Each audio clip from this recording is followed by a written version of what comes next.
o whaia na Yesu suenga. Wangi ngā fo i ripoti e fōringa i le iai mātua tamaiti le whale le temirea, pei ta i lo tāria la le ripoti le tamai o le whalabulawe pe a mae a le suenga o lo whaia na ia leo. O lo iai whātua i whiwa i ngā trains i le so i sini, ma u whailua nisi o ngā luenga ri pēr mana o mia wawe no whaatino i le station i Central. Whaalau roi lunga o penga ta whailangi le Sydney trains, se ata ua whailua i se tasi o vaenga ua whaileanga ino le rail, ma whautua i nai le tula i mai o whaatua i whai ngā malanga. Whailua la whautuanga mō whai ngā malanga i le Inner West, ma Leppington, le anga i le malai waalele ma Bankstown Line, vai mai le Transport for New South Wales e tā ua, le ngā ruenga o lo fia whaia mō le saunga le mua tangata whemalangai, ma ua vai e fwoi ma le tumutumu le teleo stations i tangata whemalangai e mai se le tuai i le whaasoronga o whai ngā malanga. Vai mai pēo o atu le toa lima tangata na oso whaia se ali e tolu se furu fitu tausanga, sa sabari ane i se paka i Queensland i le tai awa na leila, ma o whailoa ai e le alata i vai tinga ina manuanga o le tangata, sabari ane le Dixon Park i Moray Field, malana wila, ai le taina le lua le paveao ai oso whaia i la tau e pēo na tā ua. Wamtalanga lea mai leo, ta ua le ripoti na maua munimuni ane le na ospa ia i whafuano se tauranga whatau, i le whaitula valea ma aveiro i le wharamai e tinga ina. Wa amata le suenga leo matalo sanga ina nisi e sila fiesa whamataranga i le nei oso whainga i a whesota iane. E iei fwile tangata wali putia mai na mariu le malaiwa lele po le domestic airport i sini le vaenga iei le train, ma ua whaanga soro i nei mara suenga leo. O le 7 News wala tau li putia, na wala wane le soswani whaapapave le no whanga le train i le malaiwa lele lea, ai le itaina le sifurtasi le pō na pō, ina ua matapongia le na hafia. Whaatino e le ngāruenga la vea i a paramedics, pei ta i le imanuia, ma mariwa i lawa i lea no whanga. Wata ua talitonuina pe a maritolu sifurta usanga le matua, ma lo whaataria suenga e wha mautu waipo o ai tonu sia tangata, e le mailoa le mafua anga le mariu. Wa whaamatu mai e whainga malo le State New South Wales se fuafuanga whaatatia, ia whaititi ai le o tau plastics i le tolu sa 4% pe a o i le tausanga fōru a whiru sfurmarima. O le awa ai ai fo i masuinga i pisi nisi po cafes i le whaatino i nai o le fuafuanga. Whai mai e na o le se 4% o le varusera wiwa sulta si awhetane o pepa i ila po plastics i New South Wales na au ina i le lua wherua tolu sa mawhai o na toe whaonga ina, recycle. O lalo la o le whainga fōwe pe o na fōra sia mai, o le a whaonga ina i e whare ainga mawhale uloa, mo le ngau sia o tau mawha, i pue mawhai o na toe whaonga. No winga o ai te mai ngau sia mai le plastic o le a ave sea uma, vai mai le minister se o manga Penny Sharp, se i vanga na lava o matua i ave sea mai le plastic o loo iei pia i le se o manga e ono o atu i le tausanga e rua afe lima se fulu ua tele atu pepa i ila i le sami na i lo ia. Tala ia le Radio Samoa, walau whaafunga mai le amtanga fo i le nei vai aso, mo se si whapoponga a tai au, manuia ngā nuenga o le awhenga iau. Talo fa Samoa. Wa ule nei o kasu ti alu, a wale suia le ngila ua ule kio. A eva mai ina se furu lima iwa kolu, a mo, Radio Samoa, vevela a.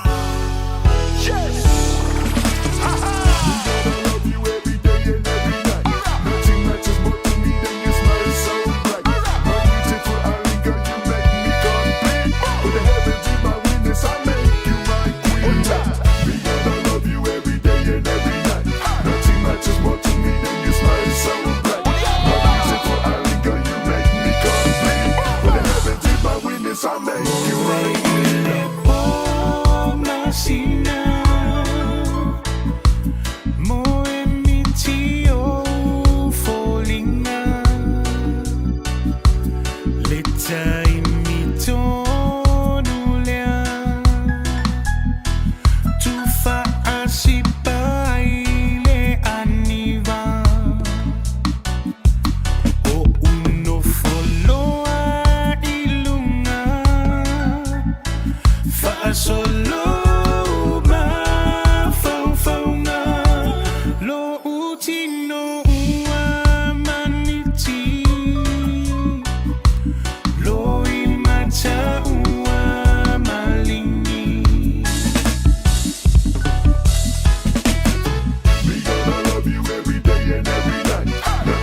is more to me than your smile is so bright. My reason for Ali, girl, you make me complete. With the heaven to my witness, I'll make you my queen. Baby, I love you to the day I die. You know I'll always be by your side, girl. You know you know I do love you. Angin maya se matani, se momoliatu se tali, ya te ia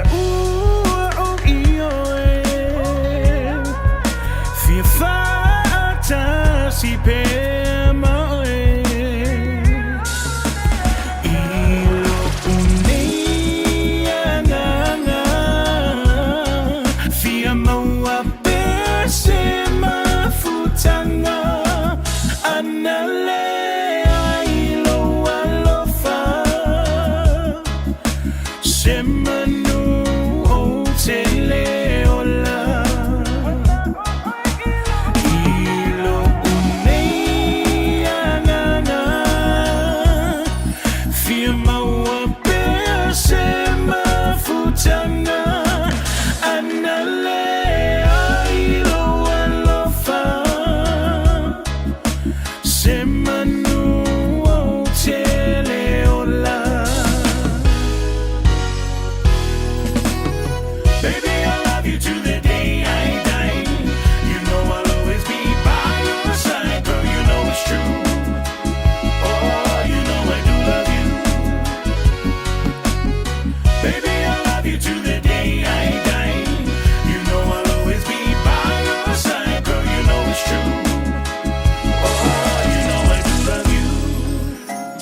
Fuafua Sautafonga Samoa, manatua le Return to Paradise Resort. E fast full tonu na potu whaapea vile se luas fuluiva. O se falitel malo e whetau le lei mo tafonga, po o whaatasinga a inga. Whaielo wasutele le falisa o tapena ina mo le lua wha moe. E o atu le fase lau tangata wala au li etalia. Return to Paradise na filifilia le toa Samoa. E whai malo lo ai. Langolango le falitel malo e umia mga lulue ai tangata Samoa. Tanga iane le returntoparadiseresort.com pe vala aulua lo ofisa malanga. E tolu sula whetala le tino i tupe wata pena le Digicel mo lana whaapitoa. E whesoso ni ai le tonga tau le suifuanga wai nei. E tolu whailonga tupe ta i lima se lau tala cash. O le ase ina i aso whaile ta itasi mo New Zealand ma au se talia. Whatau so top up luas futala pe silia tu mai whale olo masani. Pe lafo foi online i le Digicel Pacific. O le mawale olo wawanoa i le se. E te anga wa foi pe a lafo so se leni le my cash a le Digicel i Samoa. E whaunga ai le ClickX Pacific. Morisi whaamtalanga wala au le ovol se lau tolu wha lua tolu. Seki a Digicel.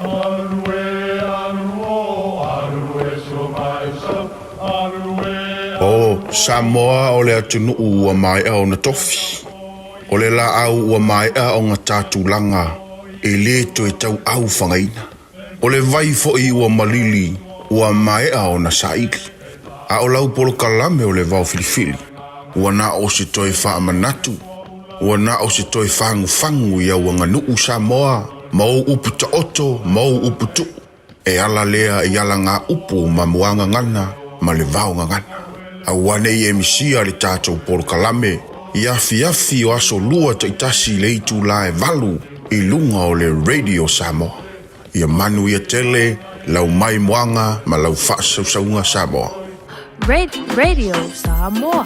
Taslima iwatolu amo.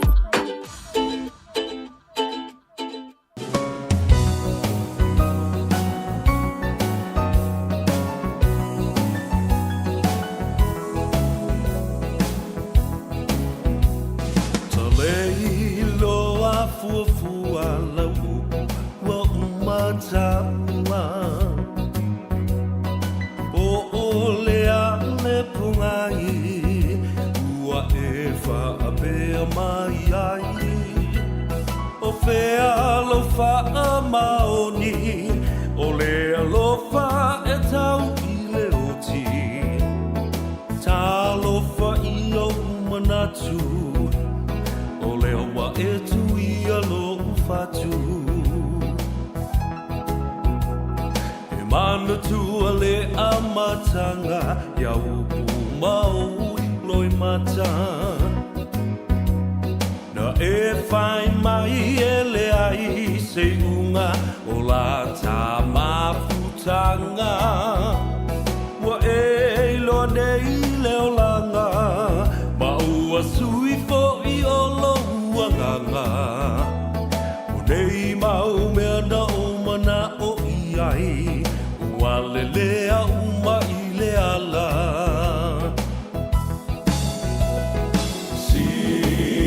Sila mai a ia I nei mea ua o whai. O laulo I foretu unga mau o te tāu atu. Ua o fo I mai ai. Umatu o si o uola. Fasia I ta I whai tionga. Ai mo oe o te le I whaafiti. Sa o whai a mea sili sili.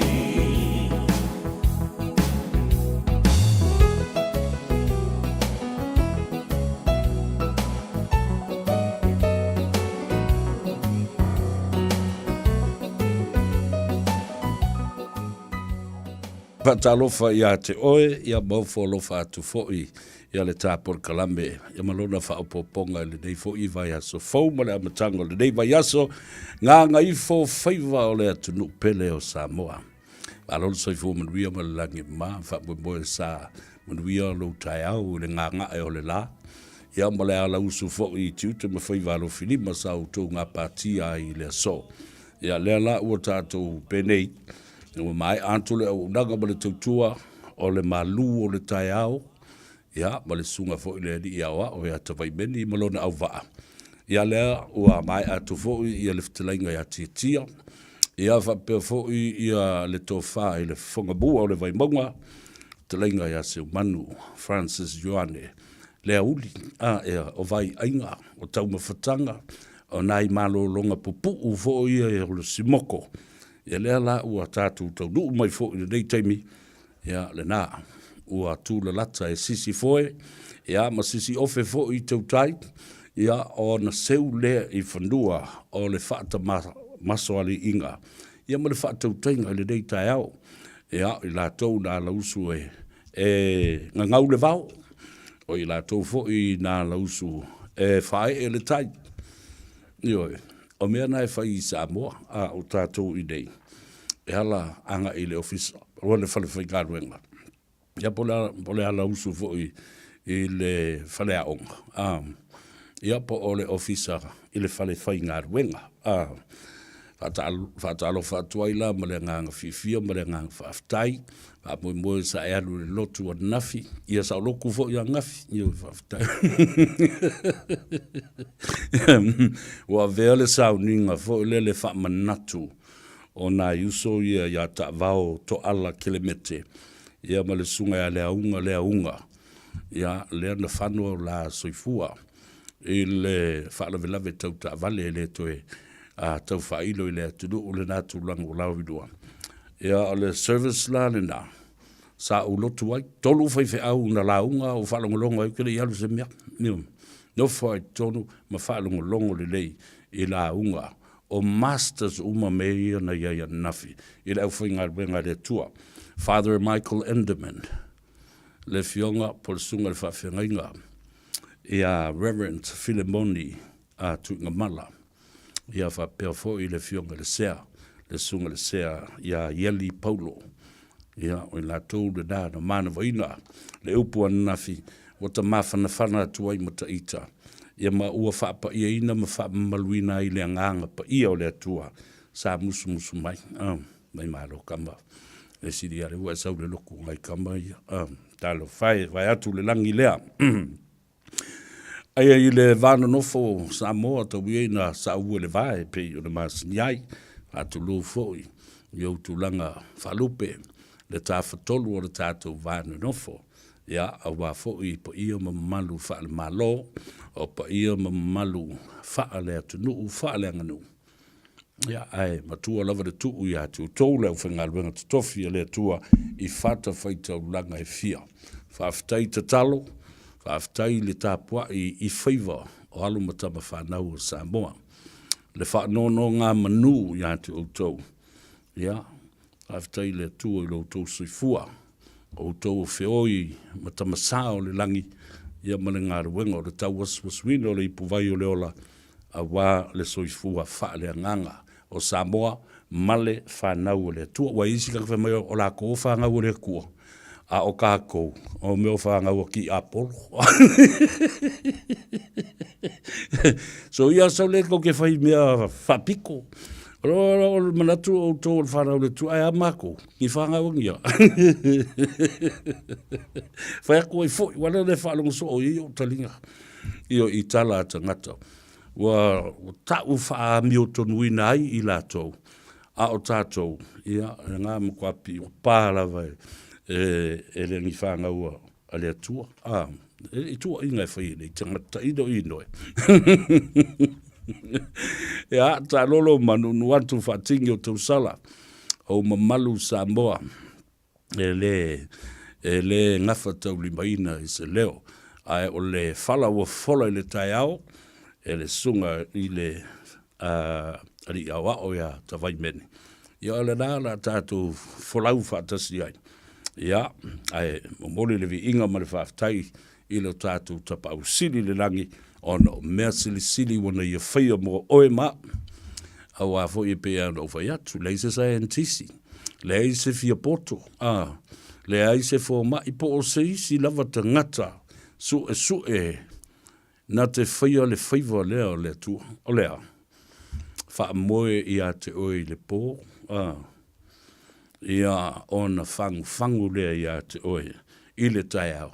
E ke ala mai ke i mai mi ngoilo vai makua. Ia ala ke manga vangava. Ia sa o fala lile tua lo wang lelei. Ia Samoa mai o na maunga te tele se i o na maunga iti. Mai fo i o na ao se i o na iu. After tele. Le masadinga ma le tafaonga ma le mafutanga fo i o tinam te mamatua. Aso nafi sa moule avanoa e mafuta atuai i le tō tele o tau ese mai a tātou talinga malo le na whaia nei i mata upu wha apolokiki o no le tātou citizeni Samoa. Ai i le sulu mai o le tele o mātua. Tele o i la tau e le masani i le sunga ia leaunga. Ia po o ta vau to ala ke le mete foi. Ai na afi fio mai. E au mai le lātou wha malosi au. Inai ainga na lua. O Paolo Mangafa, Siri Langi. Samoa mai tuli manu uma o Aukilani nei, manisi na malanga mau mai le lo. Whapena fo inisi na malanga mai Australia. Ia e maise o ainga o ila ua. Na malanga mai i Samoa. Ia. Ele umalawa le nganga. Mori atuai wha mai senga, ia wha pena fo i wha mawhana whananga, ia ma wha malulu atu, e le o se loto pa o se poto o se tangata, o le atua, nā te au mai o le atua fo i, nā te toe ave ese, ioe, o le, ai whamele launga le whaiwhi au ana nafi, e le tau fia le atua le oti, ai, wa umana ia saunia le whai te toa e ulu whale atu ele te ngate le ia banu malo i le si tu atu o le veli. Ai sili atu foi, e le mauna whai tau anu na fiele, e le whai au, e le sunga a atu ngamala. Na ta ua ai le nuti mamoia foi o le fina ngalo ma le loto o le atua. Ina ua oti lana ta ngata ua whai. Ta ilo fo ila ia i tātou, pe a tātou whatangisi ma tau whaitangi au e. Ai ua langona e le atua, le tangi le tangata, pe o nau whaamatala, i le amatanga o la wholesanga i le launga, whaafeiloa i le atunu ua nafi. A o le itu malo le malanga mai ei tamai, ta vao to ala kilometre, ma le aunga le ua whanu o le soifua, i le whalavilavi le. O mai tonu lava i le vai lea. O mata ua o le vai nei vai loa. E le utu vai tofo i eis tangata. Aia, na la ngona ai fo i le tangi tele le teine o tapatu tangi tele. Whamai le tangi lea na lo longo atoa ai Samoa.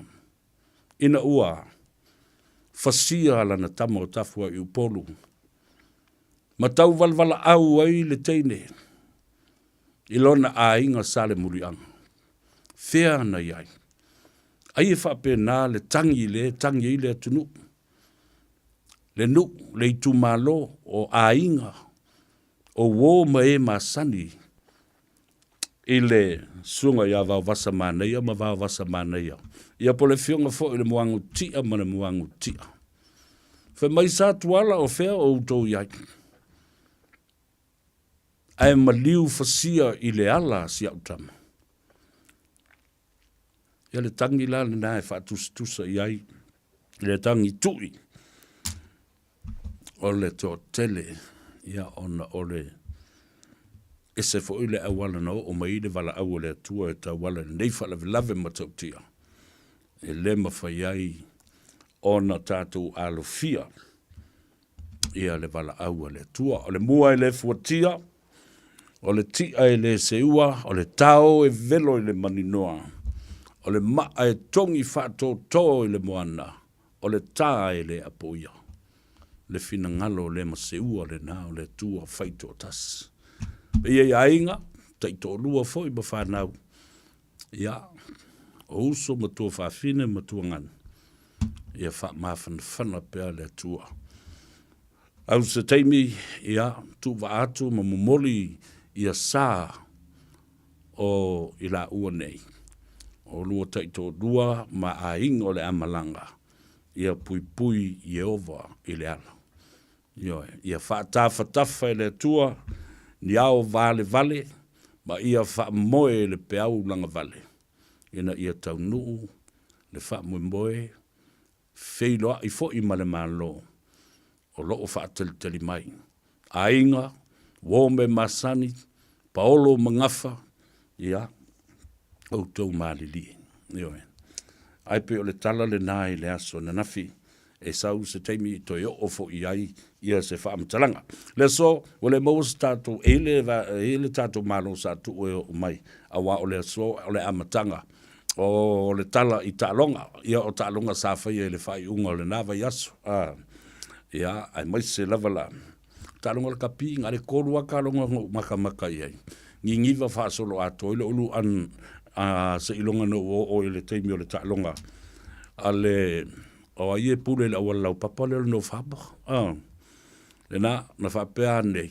E le tāmrisanga longa na lima leo lo whanga solo nei o le NPC. A le Bunnings NPC round 5. Eo, a ina mata i nisi fo i lava. I le tūlanga sa i le tālonga. Toi ti lava a le taimi. A o sili pea ai o le aua no whaba. Ia, ai, tu e mamulu atu ai lava le skoa le na tangi tau. Le ingoa, e la titi alta mui titi taunga, le wata alu ne ia au kilani.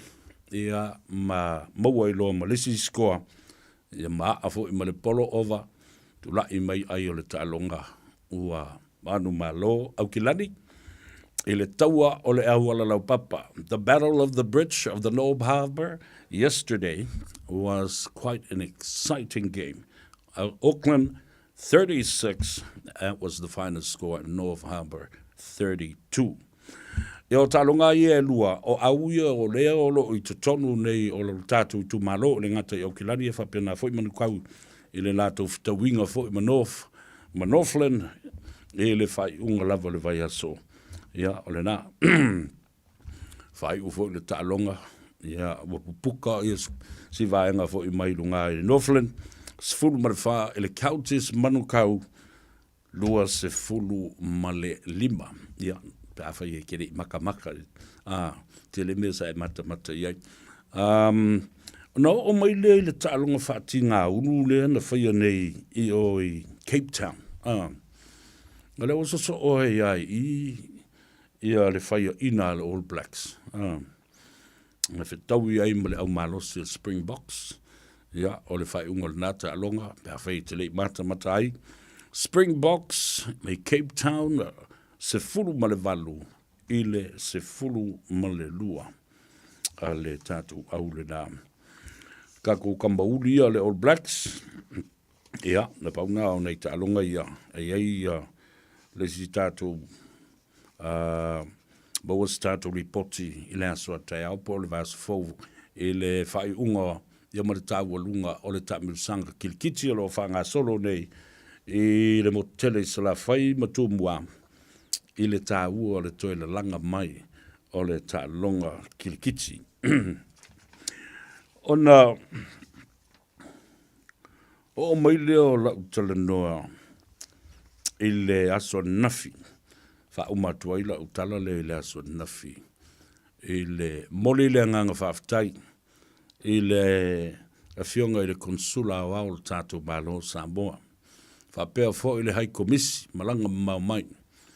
Ia lua afionga i tama le malo. A whemata palusalue. Le malu whapo le lua. Ia whapena fo i lo au waa. Ia au ki lani nei. Ia meise lau fionga le whasina le hai komisi. Fionga le tole fo a whamasanga whamatala.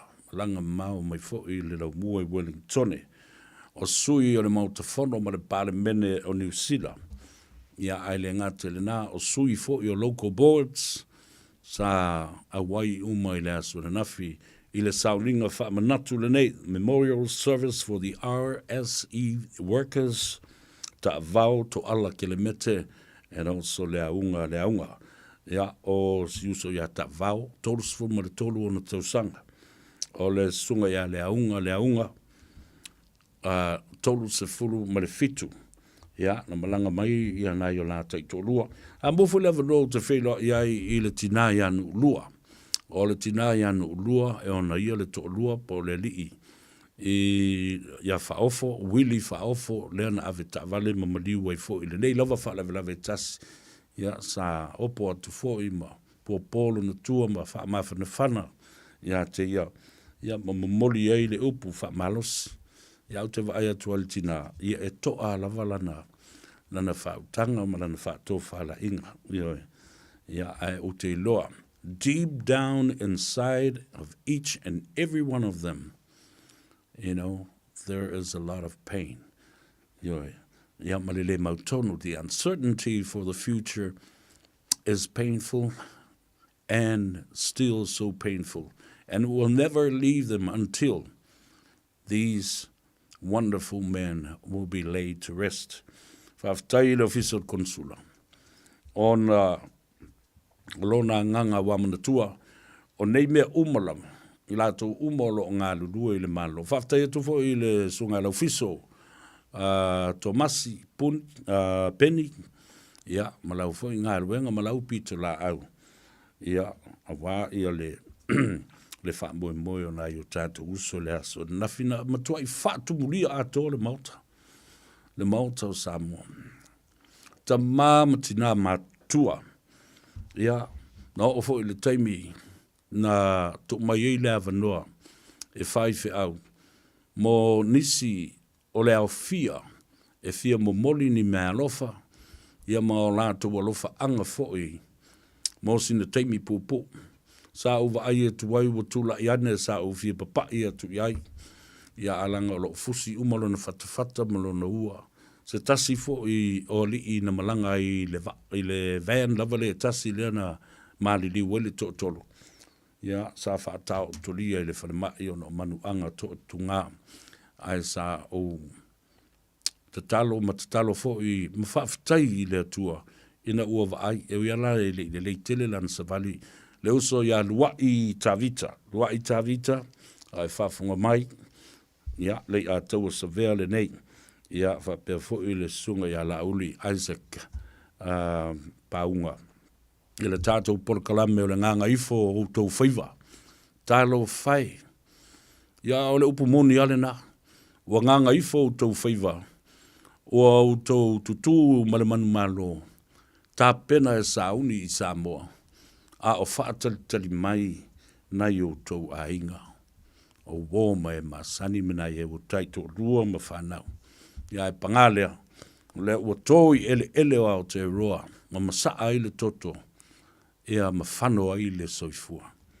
Ia, langona mawhatia le nā sa o ia nafi, tau vai i telefonisi, o malingi o lato le mata. E o fo e tea. O i sisi ale malingi lo i mata. Le moli mau ale tina ya Jackie le aunga. Yo, iri kele ai se piko le ngangu o kengi sa va. La le leo le te maitai. A o le manea ia o lana moli mau i lona to lua. Ia, mafuafuanga alu mamao na whaatali tali mai ai se i taunu watu si o na to lua ia lea unga. A lea ua whano le soifua i le ala. Tele i upu manea o la unga whaife au ana nafi sa whaatoa fi mali ai langona o tangata ai maise lava le ainga. Sau noa foi le sunga ia whaofanu. Ia po le fionga le ngafitasi. Ia fui mono o whaofanu. Whai masui o le ainga malanga mai i Samoa. O mori ai le nganga whaafitai. Ia o ilato uma sa lofa. Ia waila ia nafi. Sa tu la i fo i isi o le atunu. Momo mori a lato te utusi. Ele masani le atunu i tangata i e tu poel whala velafi. A o le lofa o Samoa. Ina ua tu i o le vai. Maulu fia le lima. E longo a toa le tino. E o lava inai ta mama tua. O tupu mai o le whalapu putonga e palu mafutanga fo le na o i mangele. Ioi. Samoa tiai. Sa tu la i fo i bale whaaloalo ma mamoli la tu te tusi e tasi le afe ta la. Le Samoa tiai leo te vato lo iaina i te mamatue o tolonga taua ma le tama fo i a vaipu a. Ia whapea fo i le sunga e tawhafuna i tasi lau ese. Ma outou umalava o le laua outou swafa. Ia mamoli atu le na hafa afitai tele. I lau tou tō whafa tupu. Lau tou whato whala inga male. Whau tou tanga mau. Ia o outou wanga le le iai. Whapena fo i te maitai whaipule tō tolu ana mauta le paramene o New Zealand. Sepuloni, Carmel Sepuloni. Ia whapea fo i maunga Lydia lo Sosene. Ia whapea fo i Salesa. Na tu lai fo i mamamoli le nātou te utusi. Ia, mais, ioe. Le ala le nā, ia, manatu ia le atou sa vea. E whaaleo. Le angolai whaalongolongo mai fo i ia isi ta māma isi tina mātua sa le mua se avanoa. E anga ia tuai. Le ai fo i ma se avanoa. E pu e ai ma live stream lea sauninga tā ua ma le mamalu lea sua nafi. Ia, ia a lea la ua tala talatu. Ile nei aso. Mo low si la fia. Ia, ka fiu fo i kisi. Ia, kisi ange i, kisi ange o, fusi ange i, fusi ange o. Ia, i tamam tina matutua. Ona i paanga masani ia e whaalongolongo ma tapu wai mai ma tatalo. Ina ia manuia Faiva o tama whanau Samoa. Ia, ole a tātou wō i le malolonga pupu ulava. Tātou fo i mai loa. Tātou tala loa i seisi vaenga. Awane e aluas. Au te fia tau tala leila. E mana i rān mera la o whatu e nei. Me mua pe a tātou fo i mai. I le malolonga lea. La tātou tala noa i tupe. Ia na maua. Na whaasoa soa. Ia i la tau ia na maali liu. Leanga o lele wa le whelelei mai fo i lunga leo penga ta whailangi. Tala leanga tangata. Tua inga. Se ma le whaavaya. E whaasanga i o tātou teitang. Ai o ana nafi foi. Na maa whilo i ai ma le tau whaiali ai Faiva. Lorenzo. O ia lea na tui matangi olo. Ia matau la mua. I le amata inga. Ole pola kalame. Ole give a little. Ioi. Ole tā ua i ole mea lea. E fo se taimi o fia whaatalano ina le uso.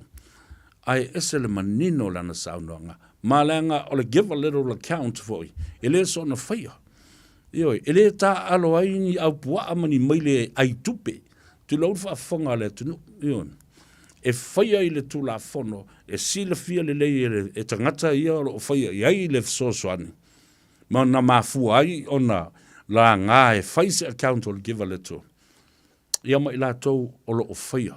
Ma le na whaia le account lea. The original organizer of the Give a Little Fund and the people that are giving the fund to, that why we raised funds to, if you're mala I mea, ale o mai le au pua awha mai, wa ai le official consula, ia tupe o na wha mea lofa mo nei tama. Se tā puni ia tō ngutu pe au tō tala pelo, mau tō iloa e se nā mea o tō ia i o tātou te tai ma wha leanga, ia le official le malo, ai mai se, o tama le malo. Ioi, la le me tō te leo ane lunga ma vane o tō swafa. Vane o tō swafa iei. Wha pipi I foi mau tō fōringa iei. Le mea lale nā e ta o le mure paramimi, tu lau wha whonga le tunu. I leo ni upuleanga upuna. O upuna o suanga o le vātele. E malamalama le ia wha whainga o fie o no tō malamalama. I upu ia ta lafu e tangata. I le māta ngā tele. Ai le ini mea whapena o sori ai le tū la whono e le ofisa o le konsula. Wea o tau sisilai. O tau la ia tau la mua i le whaingo le upu leo. Ma le tua inga lea se ai le tusia mai o tau ingoa mwhaari meo tau wholinga. O tau tonu wana na leo tau tala tu le e laso nei. O tau na. O tau feita lo fa ule vātua ni tupe ia o tau whapena ma o tau winga leanga.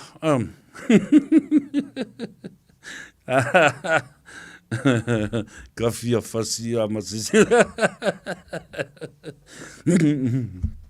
Le rei o lea tātou wō ni mai lolonga. Fo I mai. O no tau sila lea Samoa. Lea tātou inia. Ma wā ili. Ma au tala. Le siva ale te maitai o li tala. Lea na malo nei. I le tau vanga le Miss Samoa Te Willa Festival 2024 to 2025. Ua na o le Radio Samoa se furulima iwa toru a mo e tau tuaina o e ilaungangana fitu aso le vai aso. O e si la fia me e whaatino e mawhaiona e umia iso fale motu le lumanai. A whai fo i iso fale motu, o e si la fia mawhaiona whaatino ni isi o fuafuanga e whaonga aile equity o lo fale. A wane e misiere por kalame o le malu I fale, ia fiafi o soruru taitasi le se fulu e te aile whaa. O le a e si la fia ai au wala e mawhaiona e umia se fale motu le lumanai, ma au wala e whaonga aile equity o lo fale motu, e whaata wai se isi o fale, le por kalame o le malu I fale, ia fiafi o soruru vai aso taitasi se fulu e te aile whaa. O a fianga o ta'alonga whaitupe e whaale tonu ai mafutanga maainga o whanau ngā ruenga. A fia ai le whaasoa tautupe ma le tele ai o le popole ma le mautonu. Aua e te matamuri e whasiri mo se whasosoani. O le au whainga ruenga le mapu maia. Ua iai to mai whaapitoa e whasosoani mo oe. E le aise tongi mai le whailo ina nisi whaatale noanga. E ta lia so se tangata e fia maua se whasosoani mo se whaatale noanga I a fianga o ta'alonga whaitupe. Le mapu maia. Telefoni o valusalau, lua tasi, lua. O valusalau, lua tasi, lua, mai le valu I le tai au se io o I le lima. Ua te tala le la fau o le Deals Direct I le aso tofi aso lua se fulu iwa o kuso I le tuatusi limas fulu Love Grove Crescent I o Tara. E te mawai o loa mo loma o ta pei o mea fale, umukuka, ka peta, mea whaingaluenga, maisi telo o loa. Vala au loa le Deals Direct I le lua tasi wha iwa fitu o. Lua tasi wha iwa fitu o. Tatala fitu aso mai le iwa le taiao I le fitu la fiafi I le limas fulu Love Grove Crescent I o Tara. Radio Samoa. Taslima ivatolu. Amo.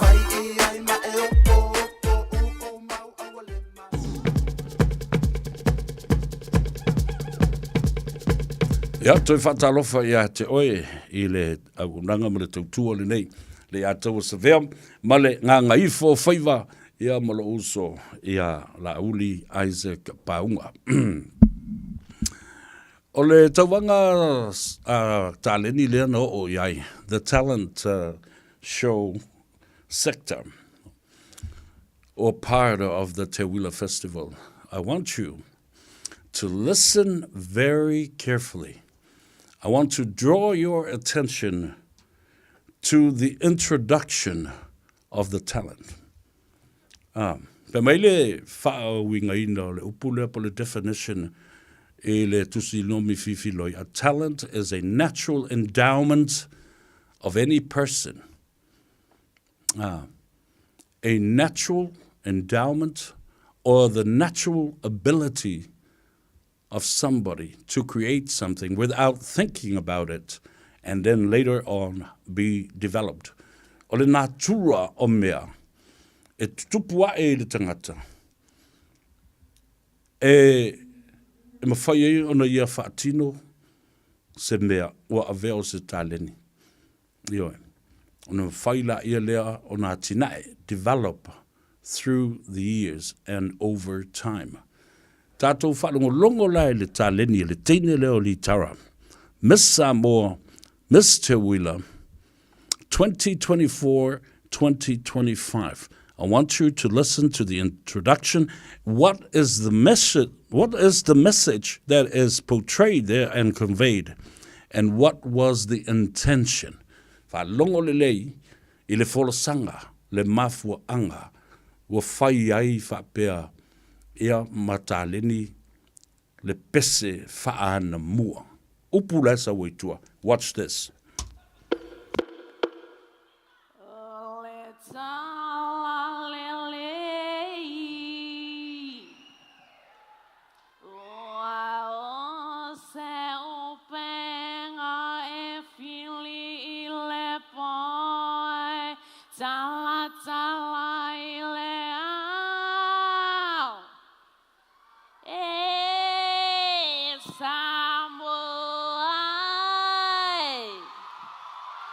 The coming of the good news to Samoa was like an upenga, not at night, but untangled in the morning. You see, when the morning comes and the sun rises, the light shows us who we are again. An upenga filled with love, hope from above. Samoa, manatua la upenga. It's a tala pe mole atua. Samoa.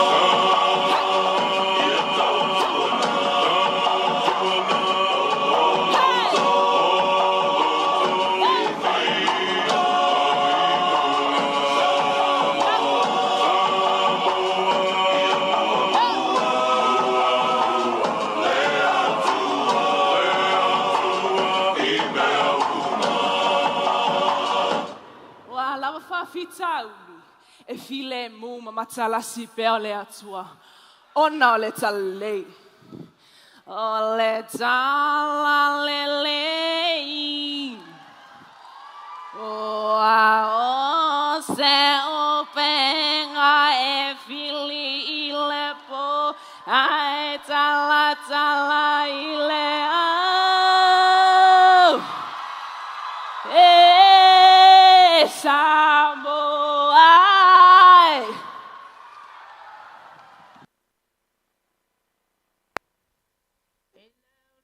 Magicians.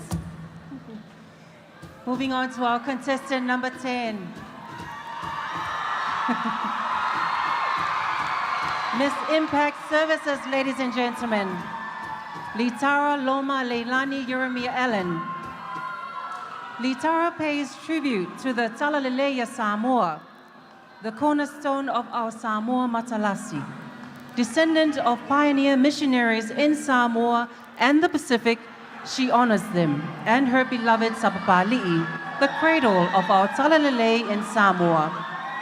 Through traditional arts of storytelling, ancient chanting, poetry, and dance, o le upenga e fili le po a tatala I le ao.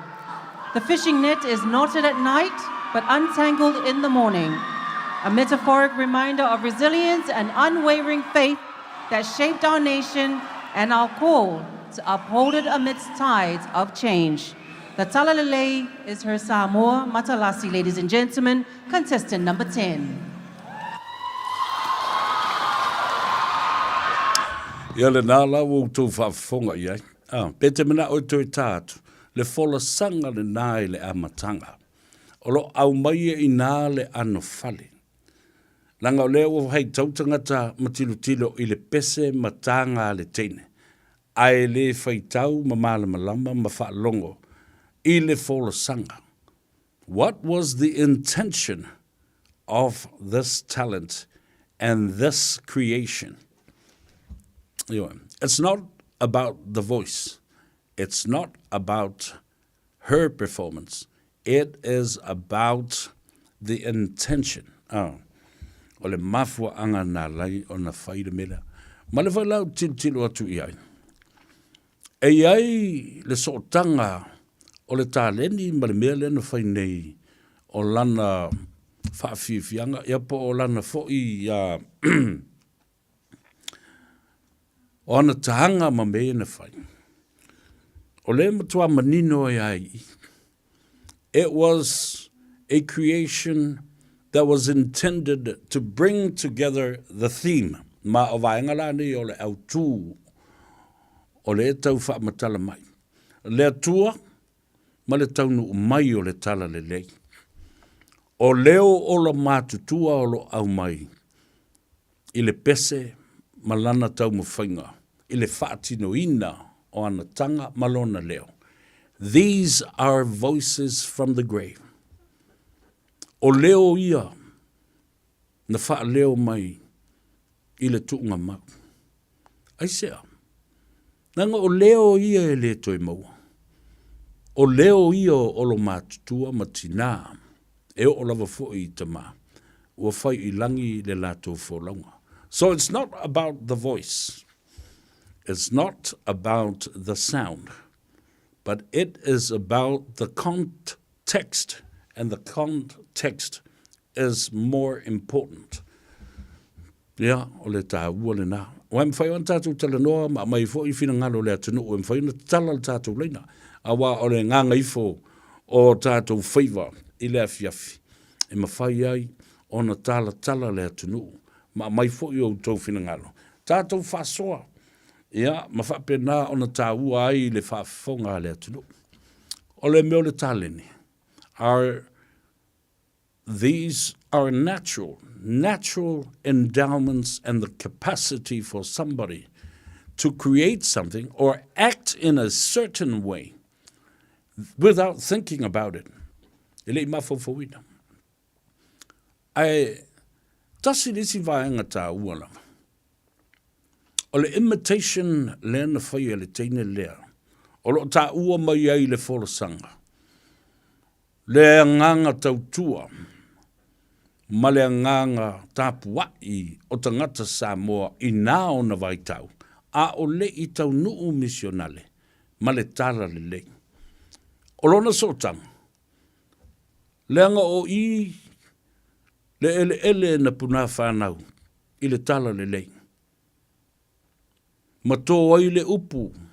A le atua. Le mali atua. Ina ua uma. O na valo ia.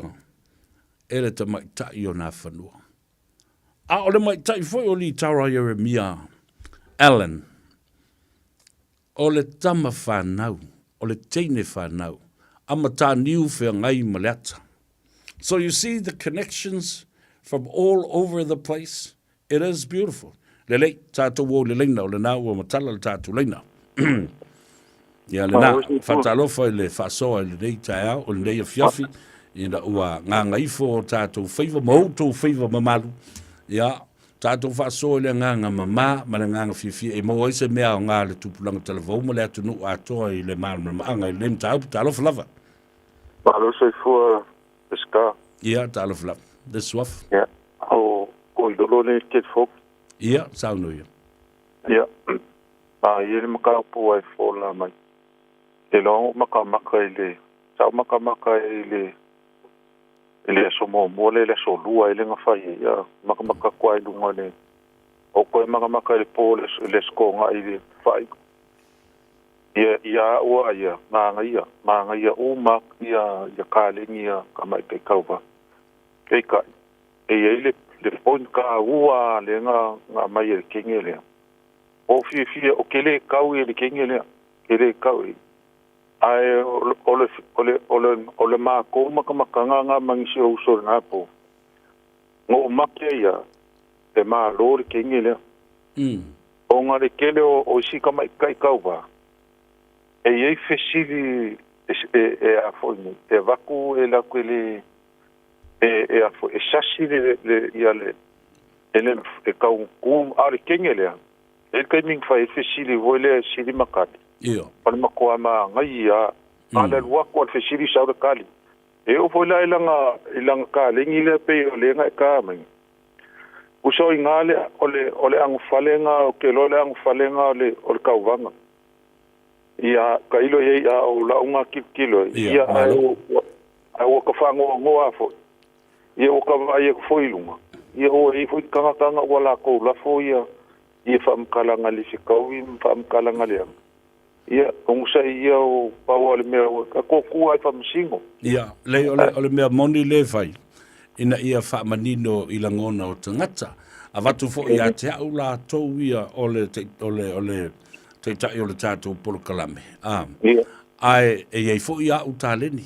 Mai ole o tūtilo se tū le leina ia wha mani ina le wha fonga le atu from somebody to, to the people. E i tāleni ia ma tilo fo i nei mea. E meso o le siva ma le pese le tātou te la u iei manatu o le atu no. Ma le wha loalo wha fitai. Ia, manvia le fiafi. Manvia le fiafi. Talo fatu lisi tātou wala au, parolo se fua. Ia, lange malau sunga le ataua. Ia, talo falavu. Ia, o Andy leo. Talo fa Andy. Ia, sawe. Parolo se fua lange ma, whaftetele lava i le mataupu.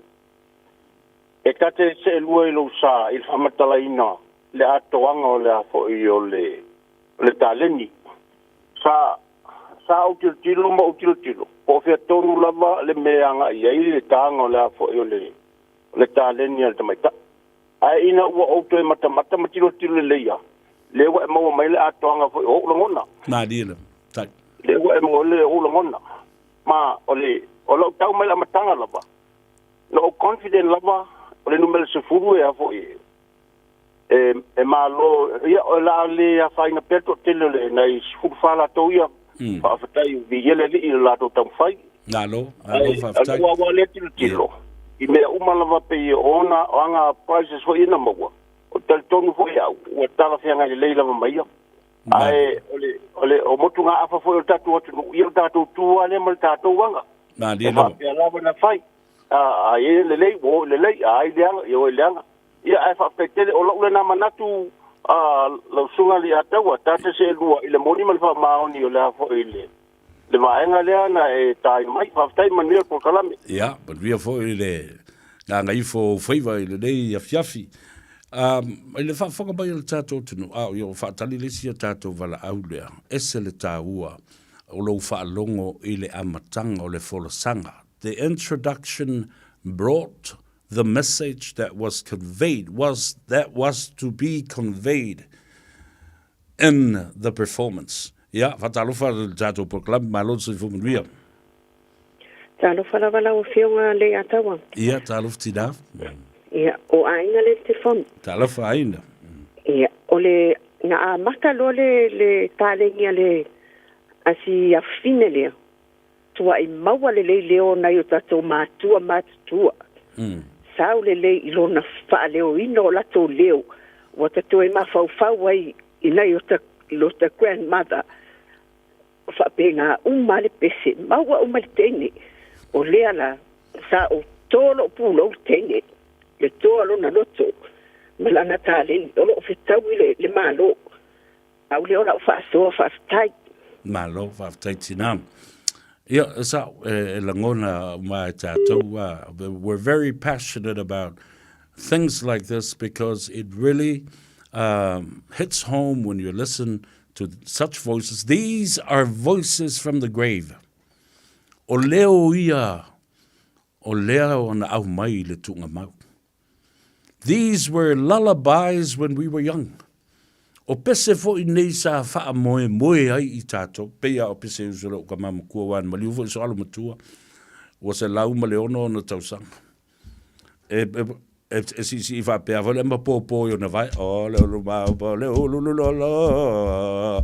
e nga ina vai sa volo au mora vai o sa pupa miti e o la zau ia o voa miti ia uro fa pea fa mai ala ka ke kangia uro fa pea fa mai sapo mai le lo le ia kongi ku o ia fa pena kongi ku o fa mai wa fa mai o te tangi na o le fava ia so talu na fa nau ai to alu lo tina ya onga o ile fo e fa ya onga ai no folo mal to ina mal on matua usu la pese ia pingi la pais fo le fa ai mama me le fasi uru po le alfa loi le me le fangu lo modi ai ku le ko si pepe le fa ko akolu ia vai so kalma ku ile kai da o se teimi ai se me malo ia nai a tele yo pese pe o le te de len foi so se mai ia se tava la fa mole la tai tai la ul ia fa talo fa la au nei la fiafi le nga fo Faiva hello o ile ia se tava la fa pa ul nei le tava la ia le na ia o mo tava la talo fa la balo se fo Malo so fo manuia ia talo fa la yo ma sabia le ia taua o le la le telefoni ia sa no ia o le manga ia se fe au nga momoli mai le e ka mai ka ile nga malo o le momoli nga mai nga ma ko fa manga ku mai le ka penganga ku a ma ku a lo lango mau mai kiesa ile ka mo faile ia o mai le kala le ia Samoa madila leo nga ko momoli mai er kingi le ma fa kingo mai lo nga si fonga e fa leo mai ai pese nga ma si fonga o ka ma kinga ua lango mau mai ki sa la ko ka wasa mai ne fainga ka mali madila ma le fainga ka o le kai misa ka mo fa ia mo o mai ma ma le kala le ya le wa ka wa ke au ia le malo le kingi le e le uma nga i kingi sa ka wa ia pe o se fe au ka ngole ngo mo mai au ia le ka wa o le koe mo linga mai ma koe fa mangaku mai le ngā ruenga sa fika i kunga ma kua a wana o lo prempa ia o le kasi valu o le kausanga launga o le kasi valu i wa kasi longa kausanga whanga ia o kire i lola ma ko great grandma po le po se meole ingas i kaungur kara le ia uso i fuor kai biringa isa kai kanga koe sosoangir kam ka upuan mang ia yo la am koe am ngar nge fia fi mang ia kele o fo ngar nge fia fi sabe ia fa pena fo yo Faiva o nga ngai ia fa se fo ia fa se fo ele ta wo tele o le tatu tala no ina nei vaenga ina ia mfai una no fo file mu ai fo i tangata wa tatu uma ese uma lava o tatu langona ese fo i o tatu fam sinonga i faia ai pe no to no follow la lo mo to tilo le mera wala to le vai it didn't take me half an hour or it was a good 20 minutes that I looked at it and I heard the introduction fa longo lo le amatanga vala fu sawe na se vaenga o le taimi na pulea i tatou fa kolone io male malo si anga na tatou na vei tātou ni tangata polonga i pūlenga whakolone. Ai ole afa ia po ole upenga foi e fili malanga langa i le pō. Ai tau ma whangota ia ma whapena foi o na tala i le au. Ia whatarufa le tāwala au lungo le tātou leida le lei afiafi o le manawa o ngā luenga ma le ngā Gagaifo Faiva. Tālofa lava. Mawia no yonga le atau o ile no sasi no talo falava sa no ia no lava le tau tua atu maka mo fikele la u fa sili mangi le ko kalama o se mo ko vai ale atau ia maka mo fi umela o ia maka maka na i tamaita i kauva ai kaungu ya lo fole la tunu o kele lava filia kasia o kele vala o kasi filia ole fesilia la sunga winga ngai esel maka ingole la fa ngolongo o le mangere se au ele tamaita ile ole tsara au fa lili au fa winga ya wa ya savia wa ya kusa fa misa mo o ka ko ole openga ngai ngofo le mafa ole openga e whaonga e tangata e whaongoka i whaonga lea ia whaongoka e iai fwoi keini masa e sai le upenga maleanga le upenga e iai fwoi keini e mawhai whai sa moko e fongo le upenga lea wale ai mo sapo pero sa wa uia whakusanga le ataua i le manga e iai keini e masa e sai le upenga e koe fongo le sa mo penga ni koe fango ko matele le pe onu winga lo sa u vai nga le ato ile ma yo fo le to fale ni te mai e o ta fo mo no mele malo le ato se mana to vai yo e fa man le to ile ko kura ko po kalame man le se ato alo fa te lava man fo ile to e malanga tu ile fale matau no mal filemu e pe no fa yatu ile nga ngai fo o Faiva le tato por kalame mo le tato fa soa e taua ina ia mau aile mana malama male manino o mafuanga wa ye mafuanga le on famine. So obviously with the girl's voice as an old lady or an old woman no winga la o le leo ma le whaata inga le na whai, e ile tangata na nofa maa o le leo le teine. O le aunga o le wha moe moe, ina ia toe wha manatu mai ai ia i tātou.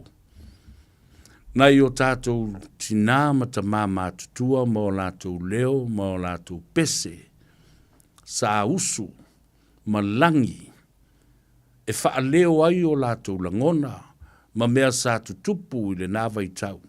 Ai wha manatu mai ai ia i tātou, le loto te tele o nei tangata. The word resilience. Ningo, le upuna le pese, o le upuna na tau na tā ua tele mai tango e whamatala. Resilience, tu solo marusi anga e te tali atu ai ni whawhita auri o lo o whea ngai ma oe. Aso taimi pulenga tangata nu ese. Le tau nu mai o le tala le lei. O tu mahanga wha pau o Samoa sa whai. O taua mamisa ma whiwawa e inga is wafa. E wa sa whai a taua sabo. Le tau nu watu. O isi pulenga. Le taua mua ma le taua lona lua. Le wha ma ioti. O mea umane, o lea ua tawa o whai atoa i le performance lea le teine lea. I lau le da, wawa ai ma lau tilo iai. Tala le lei ma le atua, le anga nuu ma le atua. Anga i whanua tu ma le anga ma le atua. Ia e maisi o le sau, o le teine na whanau i sa pali, i lono wingo le fionga le toa. O le sao na lua o le lau ele. E nofo ai fo i sa pali, na onga ma whai ngā ruenga o lo a vea o sta mai tai whai a onga. A tonu fo i o vasosoani, lona to mai whai a onga e toe wha fo i ei, lona mafau i tua. Ina ia whaia se mea ese mai isi tale ni uma isi o na uso tama i ta ina tau vai lea po.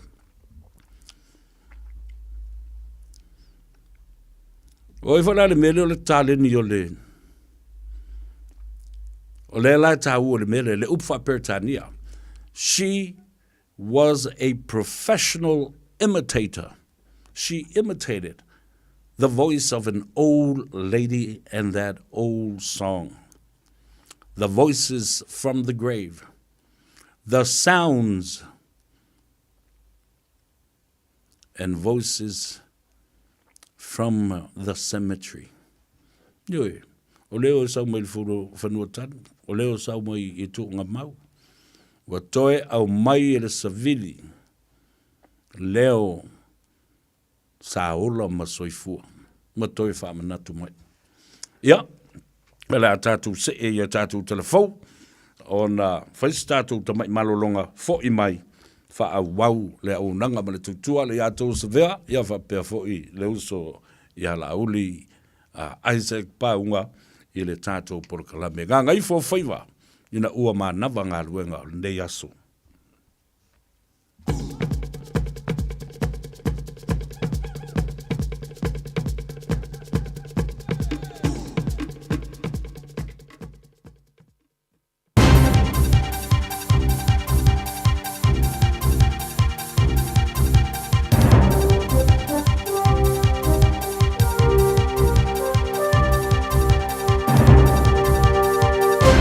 In this update, an apology to traumatised passengers from Inter-Islanders top brass over a close call last year. Kiwi Rail has been sentenced in Wellington District Court today on a health and safety charge and fined more than $400,000 for a Cook Strait ferry losing power and drifting towards rocks. Passengers detailed panic attacks, belief they would drown, and some vowed they'll never use the service again.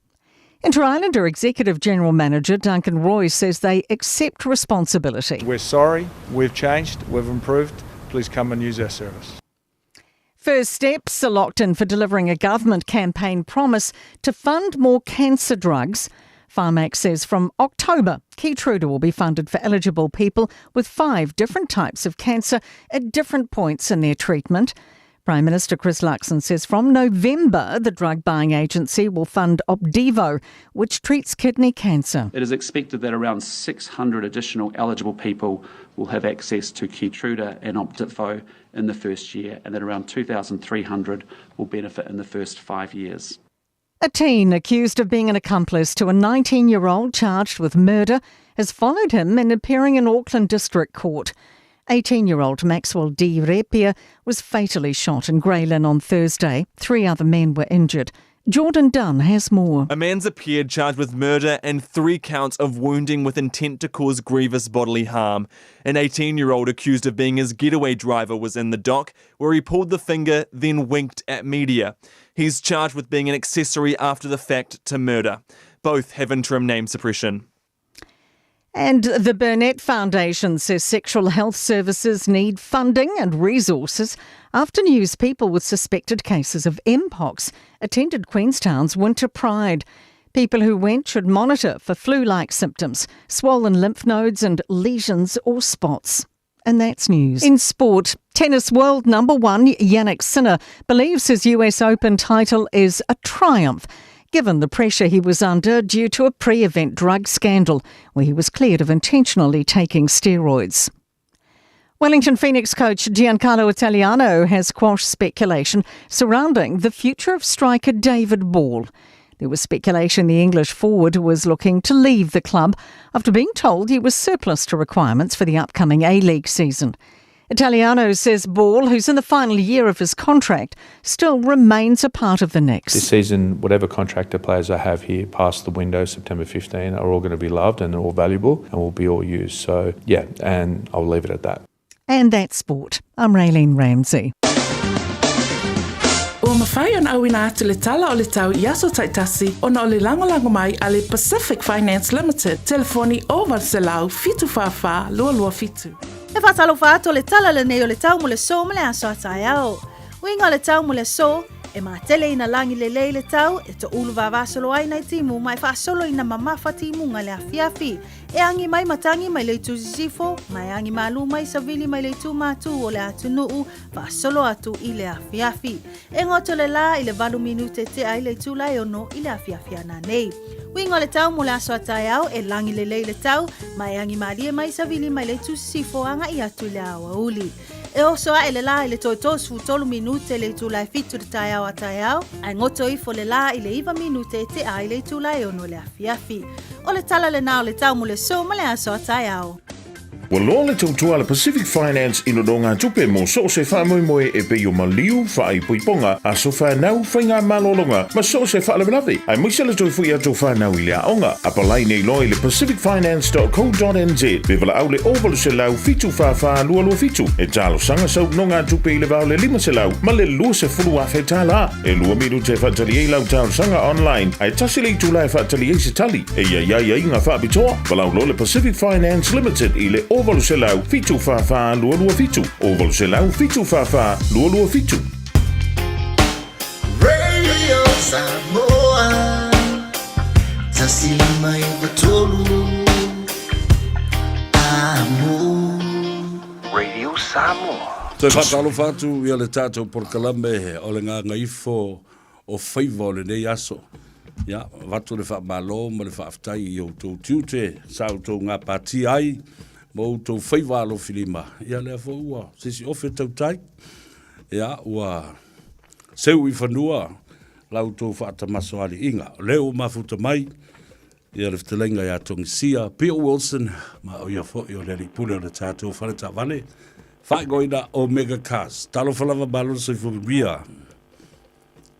Ia, le lang matasi ia malanga la pipi pa tala fa tuela sunga por to tai ful po kalamine fia fila wa fionga o fionga li atawa fa malo se fu magni fa malo to wa ta e tal tonu tong sia li atawa o le wa sa le ba au mala yo e ai wa taula le sa o manu il pule lo fa matu fa solo ta to pa au le lang ile ne fu te mbole ne ba no li atawa ai fa tai mo le radio Samoa mo le no fa to ba ale o me ka se ne tu dale tapi ai patala fa tu la sunga le ato ia fa per lo swa tauga le ato ia ma lo fo I le ngā lulue ia le o vai atu ia le o te ale titi le tu lai limba ma ua whanga solo fo I na ngoto atu le la I le tu sifo ia le nā lava I te I le ofisa o sa o le au ia fa pena la bala wa fionga le ato ia tu la ngala to ia so sailina lava se pa falawa ta maiti longa pa ponga Samoa yo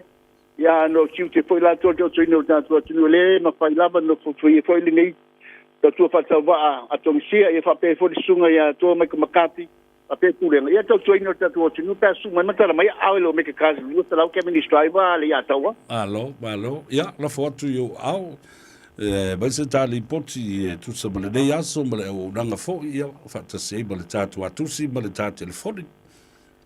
Ia le nganga la fa te le la ba fionga le ia tawa fa te la ba mo lo mato no fa ta ba mato ba no le au maua yo e o le bi ngala ba fa fo ia te ia fa talo fa tu la fa fo anga Samoa fa malo se fu man fa malo te ba tai fa malo fo la man Samoa ale tu la lo tu atongisia yo e pe apa pe wa e to fa ya te oil te mamal final la inga pa pe no fo ala fi fa to se tabale mana tu lo mega cars wala matanga me la matanga fo yo fa mama abenga la matanga fo I o fitawa inga le maketi yo e wa e mo ta wale tongo fi tonu tatu lo toa pe su mai mantala mai au pe al tala tong siele aso mole aso a woto pole tau fa mlama e tipens la bala fo ile le outcome le tau ta bale pe afa pe e pu mai le depends level e pu mai finance la ta sanga pe afa la ta sanga mana tua talo fo e teria uma ia socialization e mana tua foi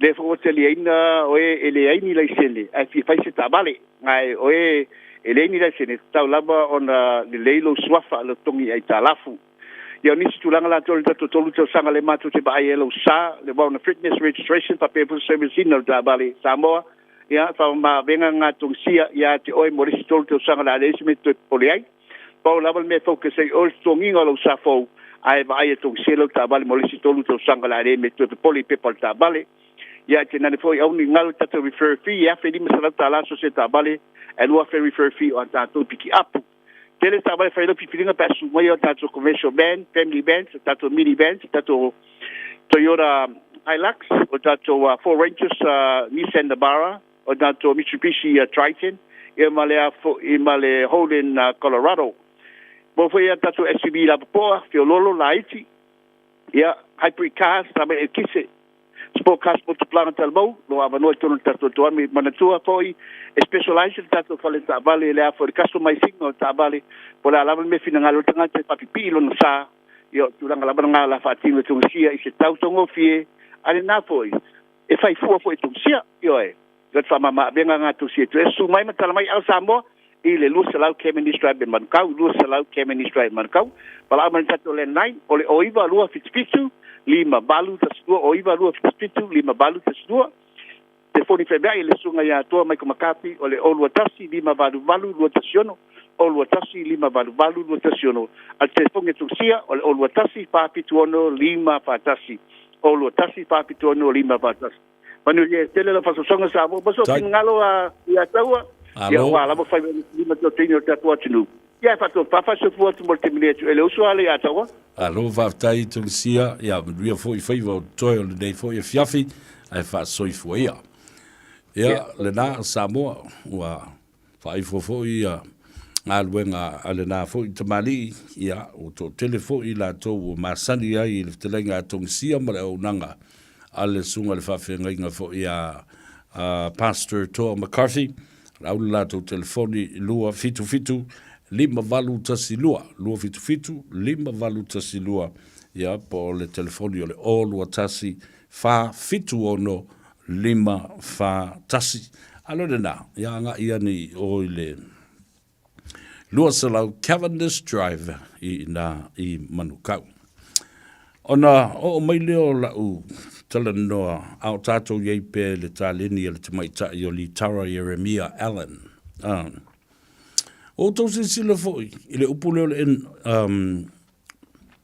imitation to be able to imitate somebody o le ala lea o tau sila nei i meo o le au fai fale eitu ma le eitu matua leo pe telo le masani o no tau whaarungulungu mai a tamo pida pe telo ta vau mali po le to fai a ta vau mali i Samoa. He has a special talent of imitating people and voices and situations. Imitating somebody else's personality is a talent. Yeah.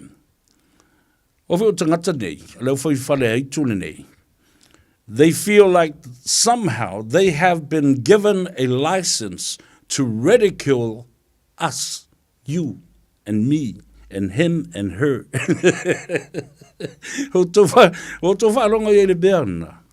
Leo foi fale tu manatu alato. Ua umona vatu le lato le sene fatanga. Lato te matua i fofo e ai pa o stangata. Ma fa le anga stangata. Ai tali ye i stangata.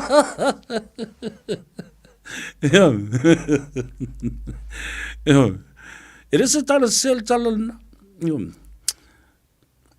These comedians think that they have a special certification and license to ridicule and make fun or swear at somebody.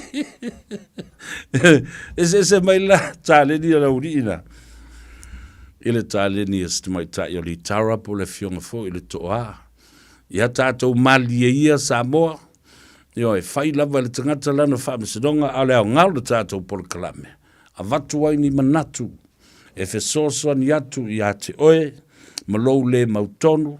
Ia a whaifu i e te tio masai.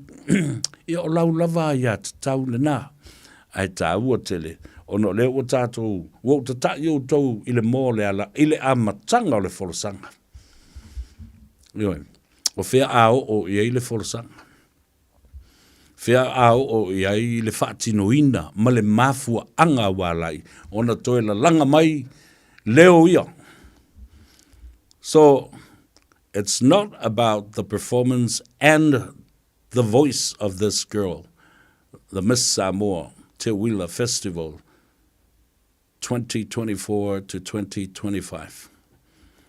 It is the content and the context behind it. It is the message. It is the rationale behind it. Nale mafuanga. na whai ele wholesanga lea.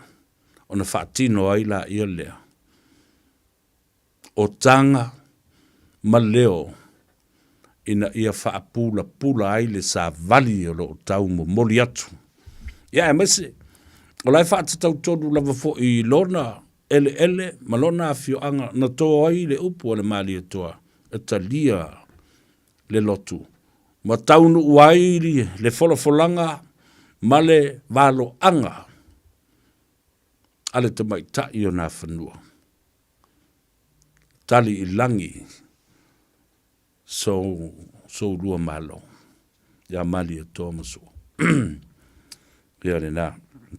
E whionga te mai tai am tā niu whiongai male ata li Tara Yeremia Loma Allen. E manuia Faiva. Ia. Mō le manatua o le tātou murasira whia. Ia o le tātou Team Radio Samoa sa ia pia. I le lava yaso atoa, le pre-pageant, n tapu e mai ai, live streaming, o le au nanga whatau waa le nā le tātou. Le tio ma le si o whango Samoa, sfuru lima iwa tolu a mō I au ke leani nei. Ina ia au mai e a te oe, I ata nā, ia lea ua sa I lea tunu, ia tālu sia la ia lea. Ina ia ngao lunga le upenga ta whailang. Wa le upenga le tala noi le teine lea. O le upenga na fili I le pō. A e ta tala I le au. A le upenga lea ua matua I maua o mai tātou. O le upenga ta whailangi. Na fili I le pō I ave o satani pe o ni ave o se whee.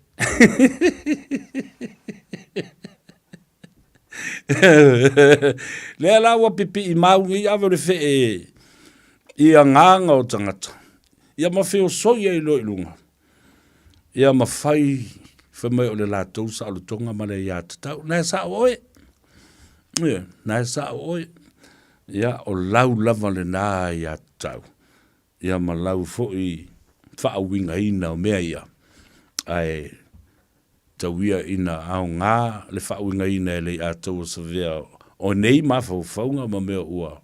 Fola sia I malai. Ina ia maua ai le to'afi le mu. Maua ai lo to'afi le mu. So I'll take this perspective from a different angle or a different way.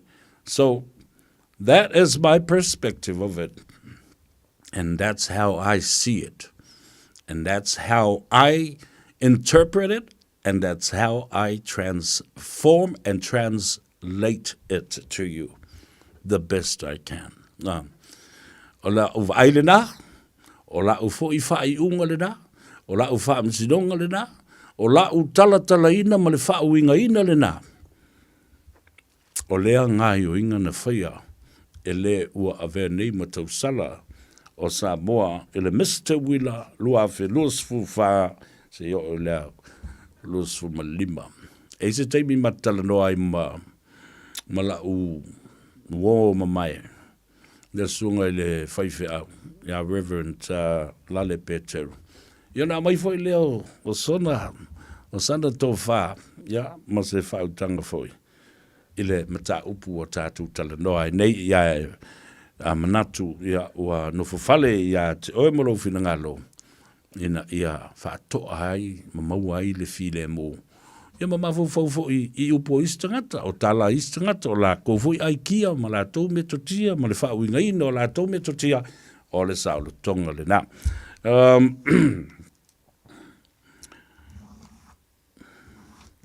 La tātou wō, le tātou marolunga, la titi mō nei e tātou whasa. Lunga whapisnesi, ia ona fo I mai lea whaawau, le au ranga ma le tautua, ai mase, o le tātou talanoanga, pe ona au wholawhola atu le vai aso ua tea. Male susunga e le ali I pule sili o le tātou valele company valele le tunu le Samoa Airways I le sunga a whauo fatu tielo ia ma le whaaloalo fo I mai ia whaawau le talanoanga. Ua na o le Radio Samoa se furulima iwa toru a mo e tautuaina o e ilangu ngana fitu aso le vai aso. O le Ardas Travel, o lau company e saunia umau tāpilanga mo so se malanga. O le au nanga e tutongi ei pasese faletali malo va ameli cruise mo Samoa ma le Pasifika. Matauti o le taungofi o pasese o lo o iai le taiminei. A e le talitonu susu mai i le tuatusi tasi valulima Great South Road i Manurua. Pe vili mai le telefoni tolu iwa lua o fa o. Tolu iwa lua o fa o. E mauti doa nisi wha mrianga wha pitoa, pe a e wha iloa o le Radio Samoa na moa le nei wha salalaunga, le Ardas Travel, le tali mo au ta penanga mo laumalanga. A umaloa ona piki tamati a onga i le asolua ma le asolulu o vai aso taitasi. Ona ki mai loa lea o lau leiti o Facebook po le YouTube a le Radio Samoa. I le afa o le tolu i le polo kalame o le tulituli matangau. E a o ai whanau i le ngangana Samoa. Awane imisia e le whanau le polo kalame o le tulituli matangau. Ma le whaletua i a Natasha o le saasia i asolua ma le asolulu o vai aso taitasi. O se tala fiafia nei Samoa, wei nei se tautua ma se aunanga family noto mai le company o le City Car fuatusi tasi dua lua Lincoln Road Henderson. Te maua iai le tele o tawa la poa ban e o foi tatu tawa le laiti. Tadia foi la tau wha le tonu tongi e talafu mo le tatu cashback. A mantatu lima se lausi aga ia tu le lima afe tala. Fe sota imai ulungia Peter Pernanto le numera o lua tasi o walewalu fitu lua fitu lua. Pe ai manaumia se tawa le fau molo ainga i le tau malulu. citycars.nz 24 hours a day, 7 days a week. Radio Samoa streaming live on www.radiosamoa.co.nz. Ua mawhai o na aura tula polo kalame le leimo o ia so taitasi o na o le langolango malo si le whale maliu a se alo le atunuu o ese tātupu Funeral Directors i Manukau City. Po kalame leimo o e tā lofa lava. Na mātara noa ma se tasi o le ipango tā. Na whabela na tala. Pastor, ele ai masesi e tali tonu ina au. Ele ai masesi na te iloa au. Ele ai masesi e malamalama i lo ufa ale tonu. Wafoi, na ole tangata na te iloa le le iau. O na pauna ole tangata e alofa i ate au. O leo o fiu e sa ili, ele ai masa tangata na te malamalama mauna iloa lo nei tangata mau ufa ale tonu. Ona paula o tali i le uso lea. E iai le malosi na te iloa le lei oe malo tangata. O le malosi fo i lea e alofa i a te oe ma malama le lei i a te oe. Po whaamana tumai e tā vita le salamo se lau tolu tumala i whapea. Io vai, wa e su e mai i a te au. Wa e si le fia lava au. O e lava wa e si le fia lo nofo i lalo malo tu la e ilunga. Wa e si la fia mau mai o umana tu natu. Wa e su e ilo sa vali malo ta oto. Wa e masani lava mo o wala uma. A ole ai lava si upu ilo ngutu. Fa auta yo vai. Wa e si la fia uma lava. Wa e si o mai yo tua a toa ma uluma. Wa e fa e mai fo ilo ao ilunga i a te au. O le poto lea e sili o na whainga tā i a te au, ua mawalunga o te le mawhaia. O te alu e whea i loa nganga, o te sola i whea ai o luma, a whai o te alu a e le langi, e iai lava oe. A whai o te fola so mwenga i se oli, wha auta, e iai lava oe. A whai e whaia mo wau a pa au o le tai au, ma o nofo i le tulu inga o le sami, e taita i mai i a te au i lea lava mea e lo a au. E tau fi mai foi o ia i a te au lo a au tau matau. A whai o te whape atu e ufutia lava u le pou liuli. O na whai leo le pou ma malama e si o mea i au. Wā o le pou liuli e le pou liuli lava lea i a te oe. E malama le pou pei o le au.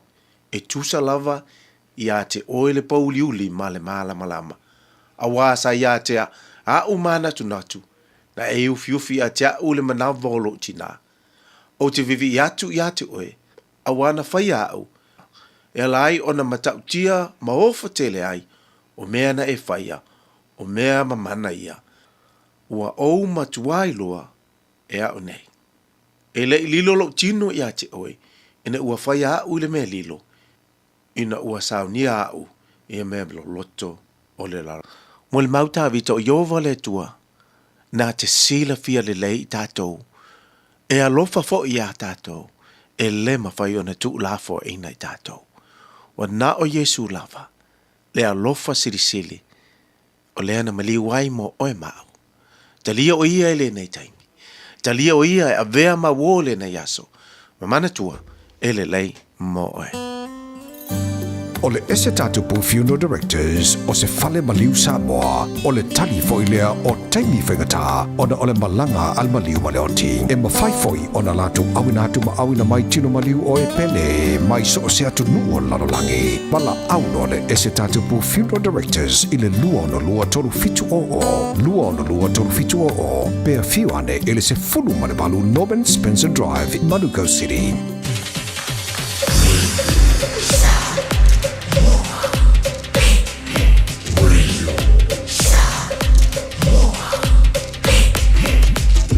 Ja, toi whatalo whatu, ma whawhenua i atu i le pa ia maulunga o le tātou o tunu. Ia, men se fo i o le tātou Pol Kalame o le mānawa o ngā luenga. Ua ngā Gagaifo Faiva o Samoa i le neifo i asunga fua le amatanga o le neifo i vaiaso. E peo na u wholofola atu le vaiaso o tuna i atu.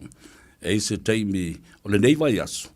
Sa ili mai se avanoa o le fionga le li pule o le tātou Valele ia po le tātou ofisa ma le company o le Samoa Airways i Samoa.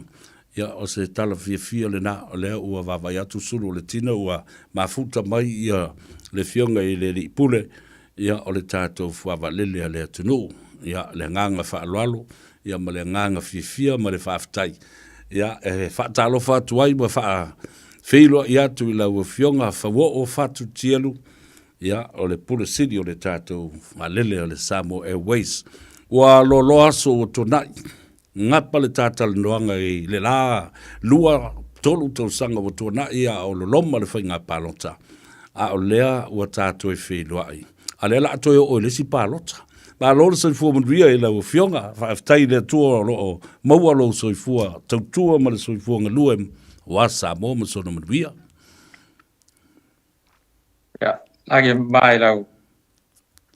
Fionga le ataua e po lau to whaho i sa vea, whaftai mo le avanoa e. Tato e whelo e fo i sa ua whaisi lewa tan te le to e tala no. Ia al me sirio leo lo mo pe le avanoa e. So ta ia ima. Tato tala no. Whapea fo i whelo ia tu pa ia ma le malu le. Tato atu mu o mwhaion. Sila ma whafonga mai le tato. Whasoa le nei afiaf. Malo whaftai e le alofa ma le anga le leo le tua wa ngā lava nefi so ta inga ia o mawai fo'i le mafutanga. Ia e mai se i fesilia tuai fo'i i ni vaenga tā ua tele ia o wā le nofo malama lama o le atunu. A o a mai lo so i fua maloloina ma tulanga o le malosi ma tulanga o le ainga. A tula o fiong. Ia whaftai mo le whafsiri sa vea o lo o maua le malosi whaftai lava i le lofa o le tua. Ia i lo le ui lava o logo talu le whasfuru tau sanga talu ai le iai maso pauna na whaapoko talu no usau. A o le lua tau sanga leo no usau ai nei le Samoa Airways. Wa fitu o kilo kalama i o whaapoko i lo mapafa. Al whasfuru tau sanga i tua atu le iai maso mapafa sa whaapoko. Ia ai le exercise mo faya. Ai masalo ai o le toa le lei o le fatu e le oto iai se atu telefo i le inisi mea sa iai le lumanai o i le teimi o tuanai. Ia a o fai o so longa le lei o te loa o so longa le lei e fo i male soifua maloloina. Ia vi ia e lava le atua malona anga lei lau fionga.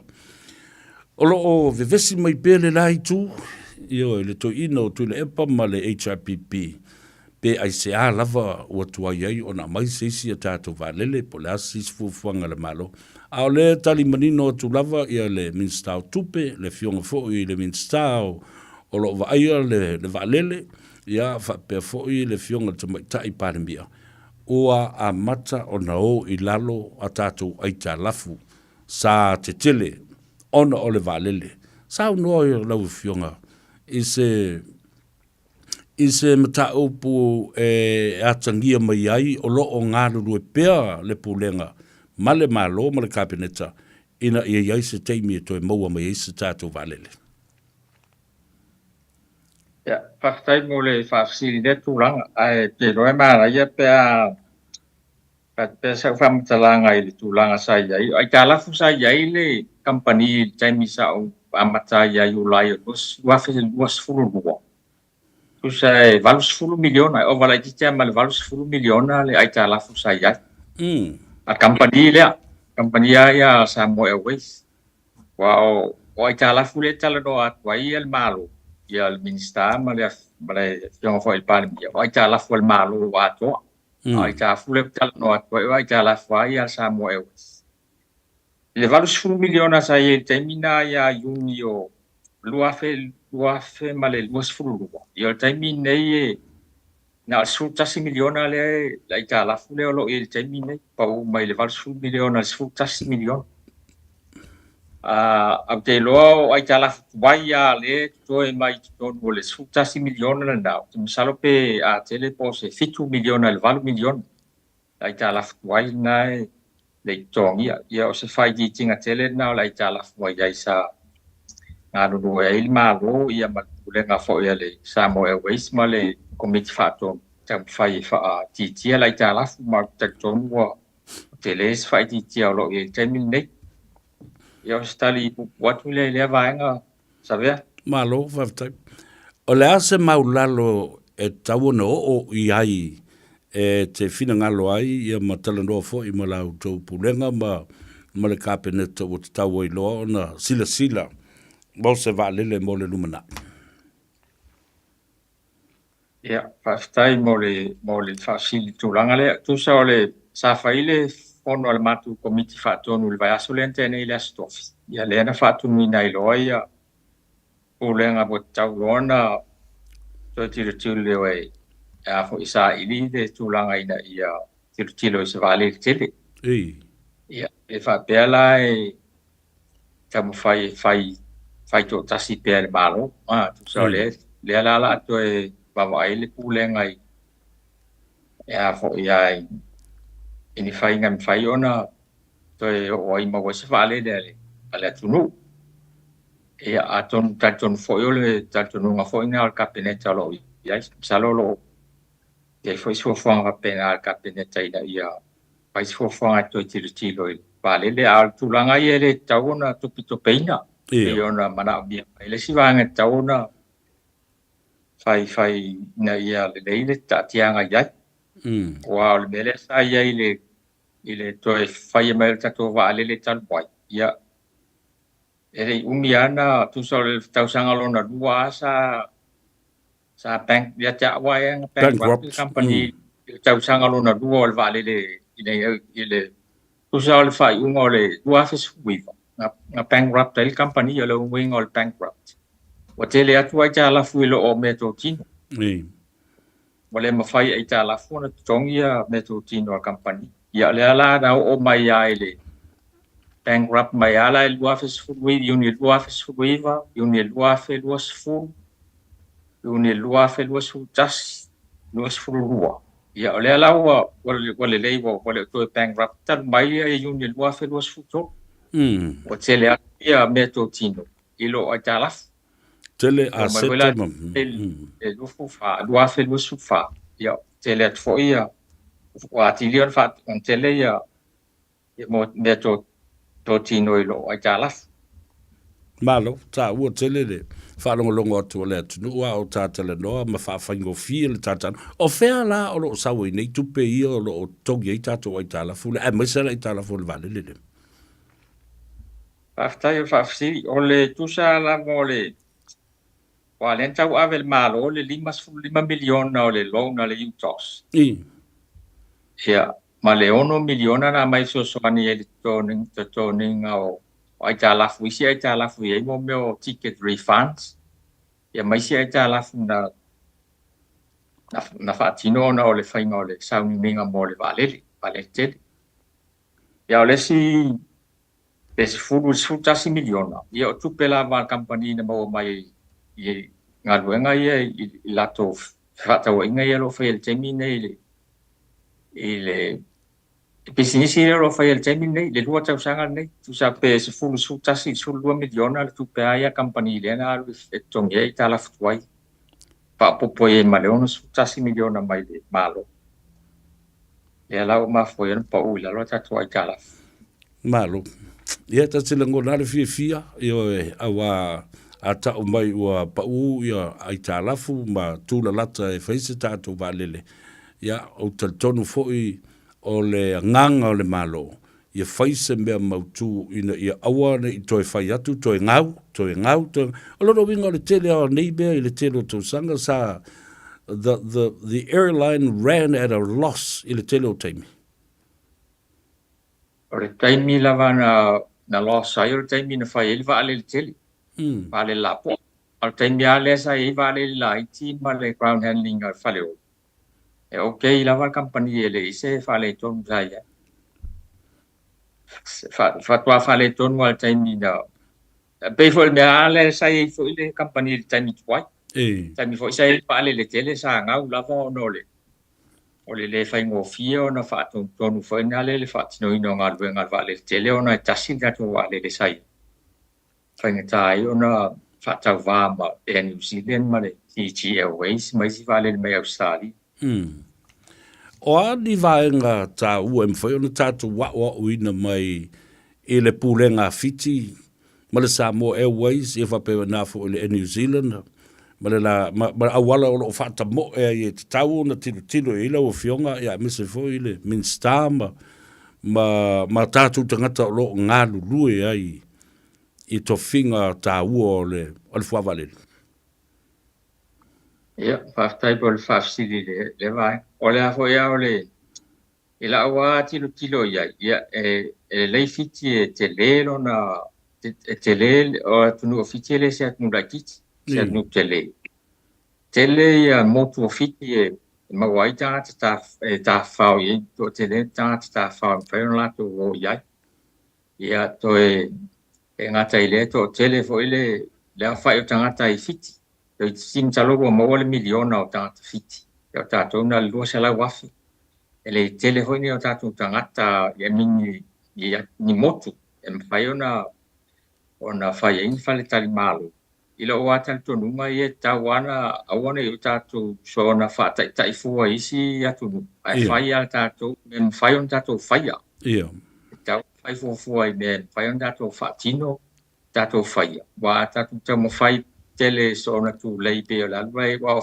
o New Zealand fo I o le sta mai atu le atu tele mpato tele o tangata whala e o New Zealand a pea fo Australia ia mawhiti ia ona o le tele lava o lato o le atu nuku ma whaingo fia ona whaato sina atu ia I tangata ta whau ia o taswoi vaenga ia I whiti wa I mautu le leia le tūlanga tūrisi le lei whale tali malo ia o tangata whainga luenga on wa lei o to tele au whainga luenga whiti e whaafeiloa I leo I tangata ta whau ia malava ia whale fo nei e whaonga e ta whao I leo tūrisi ma mea mata anga whapena ia tūlanga umana e tawana tilo pesi sila ia tatou malo ia male tatou atuina ia whale ia le tūlanga o tau tūrisi ia lo wa tau tunuma e le tauna tatou so ona alu pe tele whataitai I mea lai whai sia tu ai le mwhaon tatou whaia taun tatou alu pe whai me taun tatou whai Patino mfatupe. Mari, olona winga o lau saunoanga, ila o whalongolongo tunei. Ele tasi se I tūtino e ta tau na ngā lulue whaatasi uma, ele ngata o le tūrisi, o tātou whale tali malo, ia o le vainga o tātou no whanga fo I lea mataanga ma mea whapena, ma vavau o mea whapena, ia e maisela, o le marketi ina, ma le whaalau I loa ina atu o Samoa I atu nuu e whafu. Marketing. O hani au wala e mwhai ai ona tātou whaia ina ia whātou sina maila ngona o tangata. I to tonu o le tātou atu nuu. Fuafua I le tātou, the capacity that we can serve people with le na o le lo se la wa fitanga na lo le tau fa tu sa fua I whainga o tamau a inga te tele a isi atu nu o le saolena. Ia lo wale ate tunga na wa. Ka tonu o ta tonu mele wa lainga o le stulanga ia tātou taun pa I whai la wal me taun whai ele de. Ele taun a whaatanga whai funga whaataunu. Ia. A ele pa I tu wato ele manos. Wa mela na whai fiti o pa tele al tupela na sa I tonu fiti o langa company valele. Ina ia wa lai mau tinoa fiti to e mau o mal tupele a mai le tele o tupe mo mai tu ris. Tangata tafa. Tafa. O le a sau sila I se tupe lava e te tau o na whaatau motu mai I se waalele au noa ma le whaio ni whiutanga inga mani whianga inga e whaalisi fua o lelele, le waalele. Ia. O te loa lunga e se lau miliona se tupe ti tiro. Ia te loa ele ato se lau miliona e ona tele ia tutu unga mo meo waalele whaatau. Ia se ase o tele o company o I fiti mani usila o lisi umala tu vale ele whaatau whaatau mo.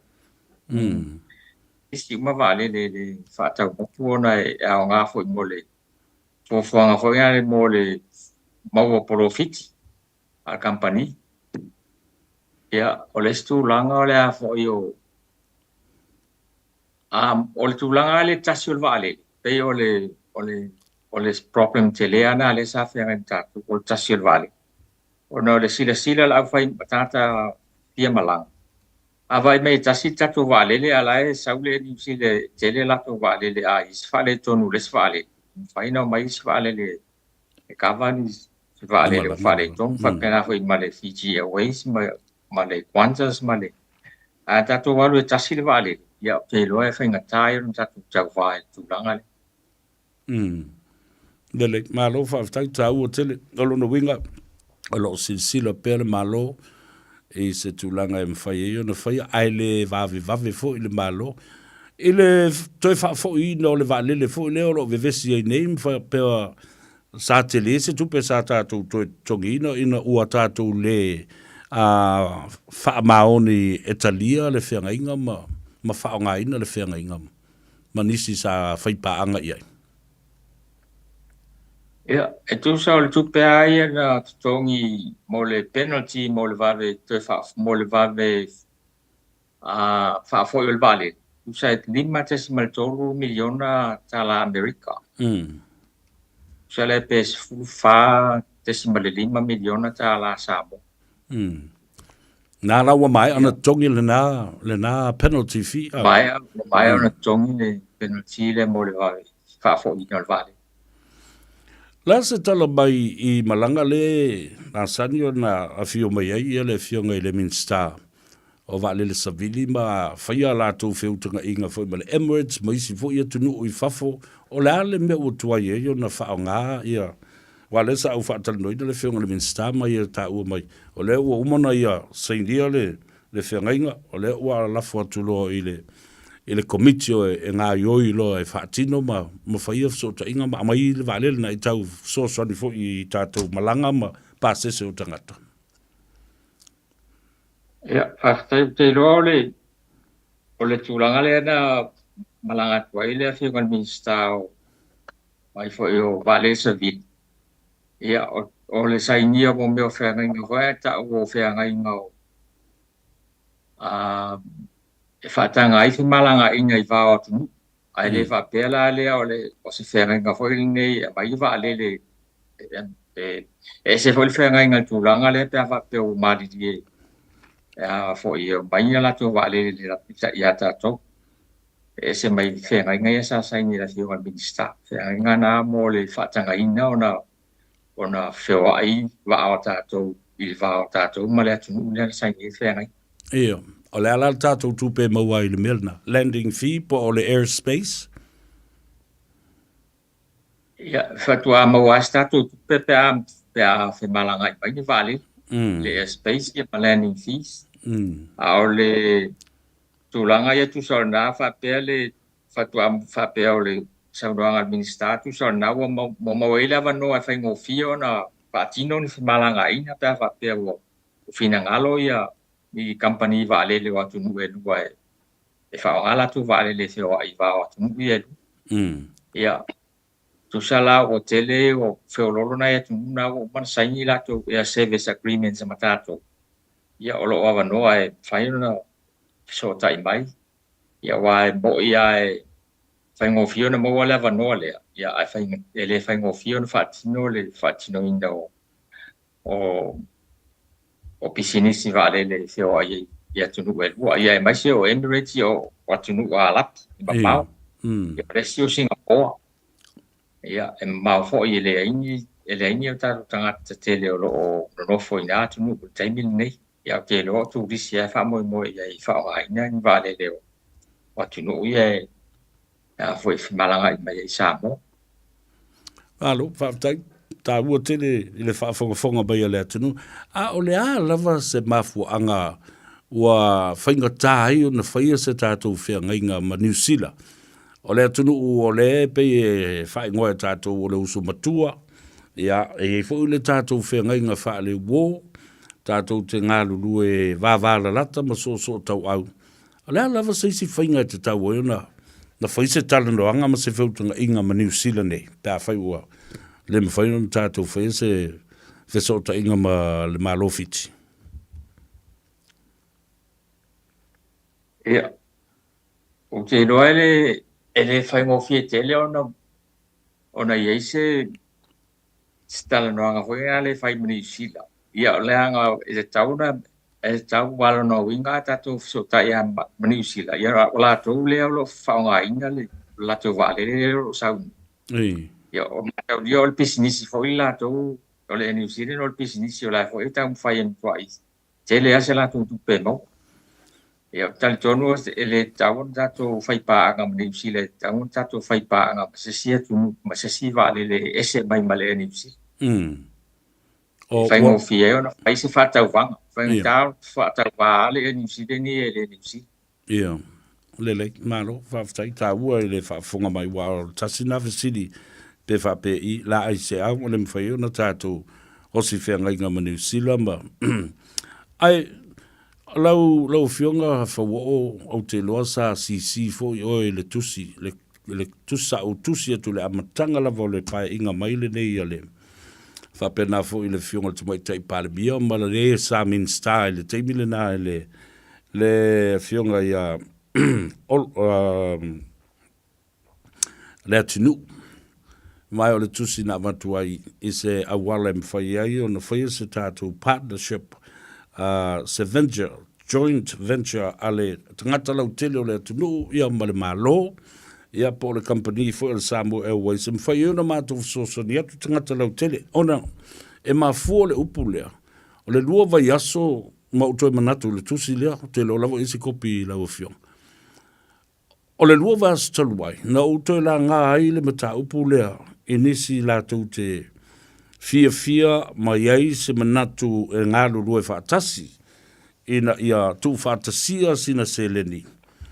E whesosoni iai i le tu lai o Samoa lava la tau ia o lo alalam papa au i whawhaua o ovale se laumon tupu afe Samoa lo ono whawhau i New Zealand la tau ia. Ai, o te i le tau whai vili mai o le tele o tangata, i le tasi o le vai aso, na wha mau popo ai, 25 tangata o iei nei o le komiti, ma le siri atu le 20 tā la, o tupe o le 20 wafe tā la, o lo tangata o lo mana o i whaile lato investment of that, tā ofi au tō tupe ele i ai se tātou account o whawhaia, ua na o se komiti se iwa ai, po le le tali mai o le atunu, in 1 week i lau whionga whawo. Le aso tel tununga, e me whai una tū la i Samoa.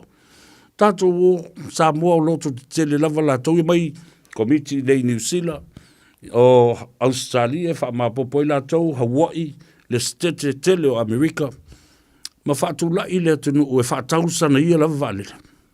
Le aso sinsila iei. Ma wha tū langa lele iei, i meo pisi nisi tau valele, savili. Ia, whaftai mo le whafsili tūranga lea sa ve.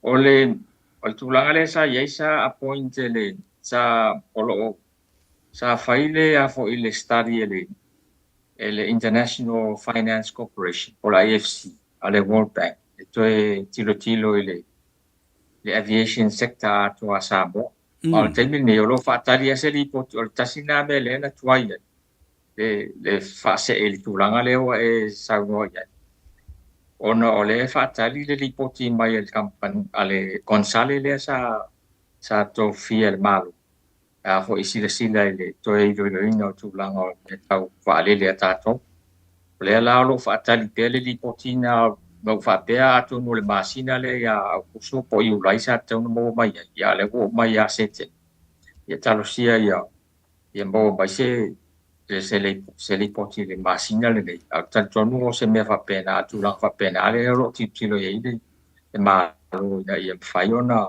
fa ngai o tato tu lo sia invest for tono company pe fa pe to fai se va le tato tu tulangan na te tonwe e o ai staini pe fa pe o bautino ale tulanga la adwele fo fonga al malo te fai vale ai te manatu i lau lava fa au te tanga o se mele lei le tula i atu o le atu nu e lango atu le mele pe fai umana fai li poti ai e ia ile mana ongo le malo i te ngata fa maoni ma le loto tutoa o lo ia ile atu se leni e fai ele mele o tala no atua ya tanto no se tulanga le lei awa no vinga la te lang o ina fo i bautino ai lo la to lango ina ta tu vale le pe fa pe fi ba la i pa ta to ma tu no lo pa o ma fi o ta tu ma lo la fa ta ale hasi si va ngai ma fai o no to fina wina le taungo fio pa se mai le New Zealand ma le Fiji Airways pele ai o la o loka ya ina o le mea la vai fina ngalo e company nei with no concession at all lo winga la tato o no e fa pe ya lo winga o le fa tau vanga na le fa mo ia vai vai al tau vanga le Fiji Airways ma le New Zealand ia ma le fa pe foi ma le Qantas ma le Virgin Samoa o te mine o le o lo tu mai fa le tal malo te mine o lo no winga o le e o mai atu disi Samoa ia mai fo linga mai fo ele o lava ia fo i fa le tal malo ia fo ia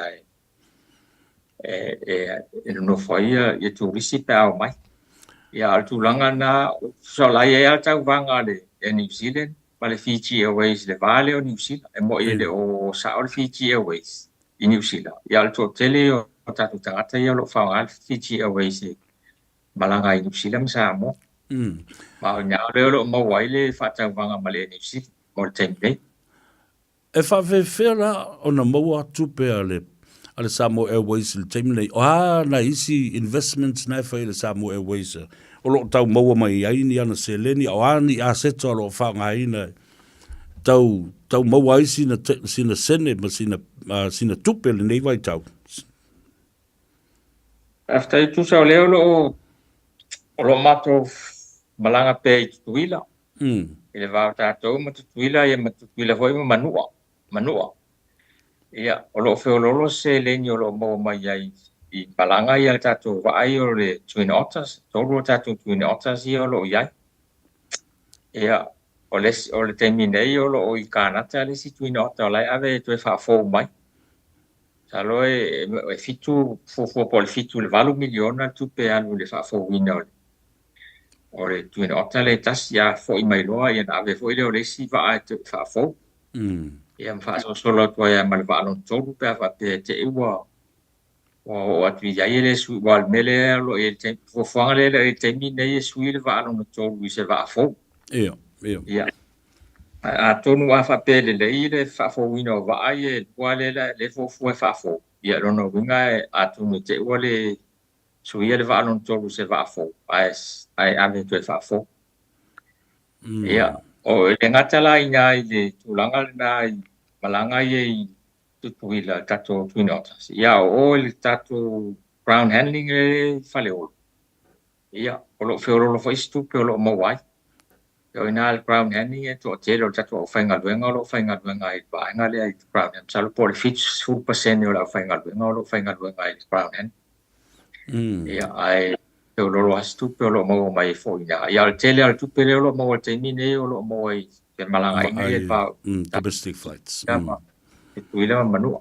Alo va tai sai ai lo mana tu fa pe anei sui ia le se to fa le malo a masal te mile o le tato fono tanga tele le a malo o fa tas a wala tu tele ia tanga te malanga mai ia e pe tai ia e o mai ala to yo la to va le wal to tele io o te tai o malo ia sa wala to o malanga e mo wala ni tu pe le tato malava le I teimi ia o lo whaatanga ia le leisene tū ai mapaka le lei o i o tātou mlewa lele.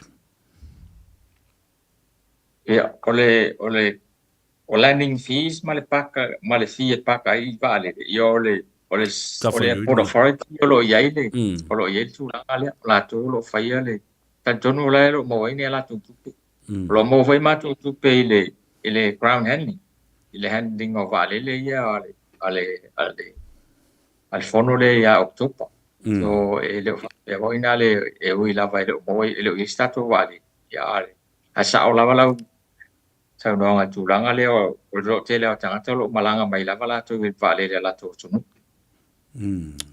Malo fa tai ono le tatai bi a ua tali uma ya visilia no winga e te langoina le tau mawhainga Samoa o leo amata mea o lo o lalama papa au ia tunu ui fafo tu lai Samoa e lona tūlanga mao popo e whaatino le la toa me tu sal me le na mātou mawhauwhau iai o le a apatu le malo o le a whai pēa le sailinga tupe ai tu malo o mai lima sfuma le tasi e peo na whaatulanga i ia a le wa matana ngā i mai e sui i le tātou lava loto fuati ifo tātou tilo ai i se le mātou komiti nei i le whaatino ina o lea vaenga, o lea o talitonu nei, e te langolango ina le whaamoe o Samoa. O lo o lalama papa au i fafo, ai whaatali lau tau ripoti. Ai whai pēsia mako wā mio.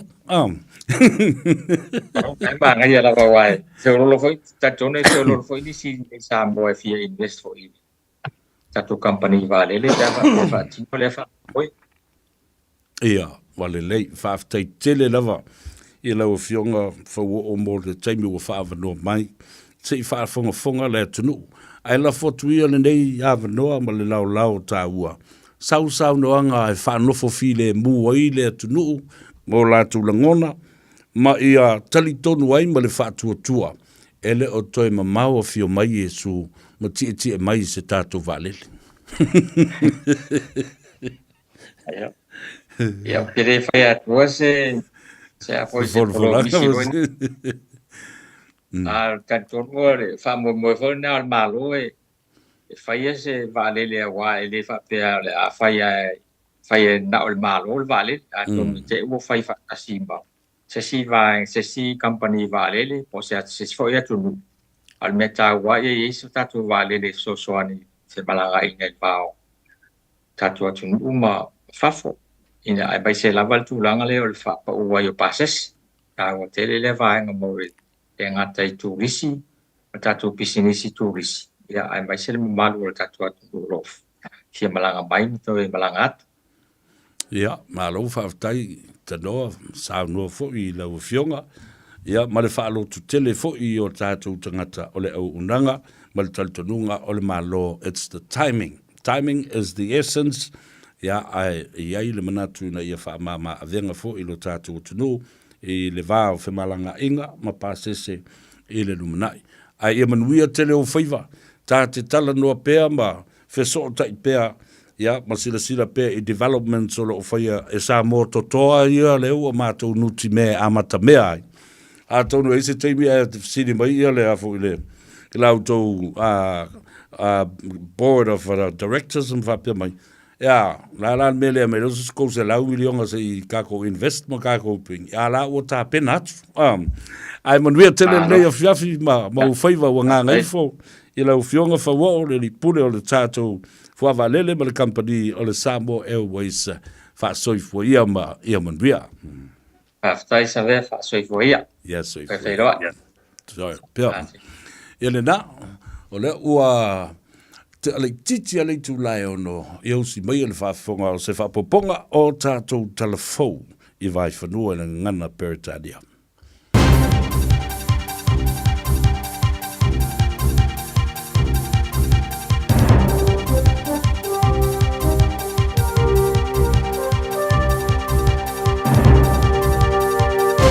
In this update, the architect of the Treaty Principles Bill still hopeful the Prime Minister could support it.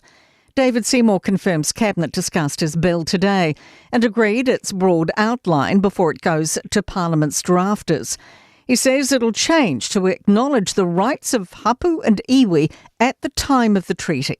Chris Luxon says he won't support it past first reading, but Seymour's optimistic that could change. You see the exact wording, you see the people's reaction, you see it's actually a force for good, and maybe you take a different view.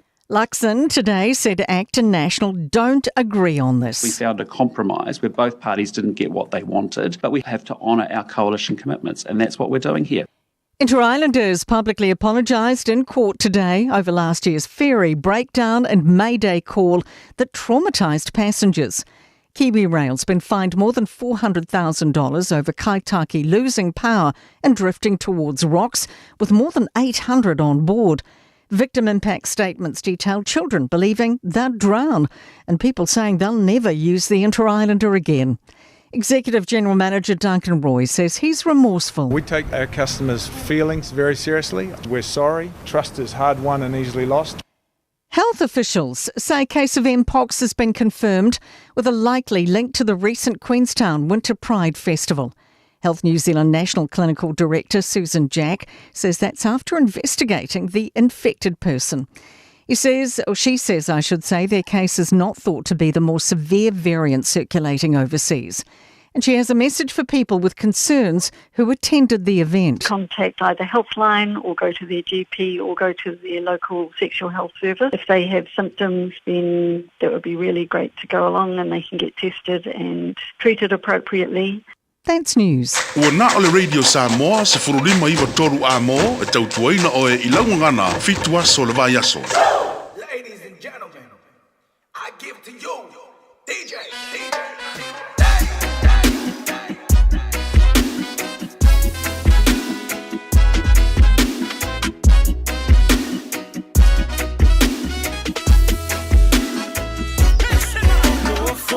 La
ua malepelepe le so'otaga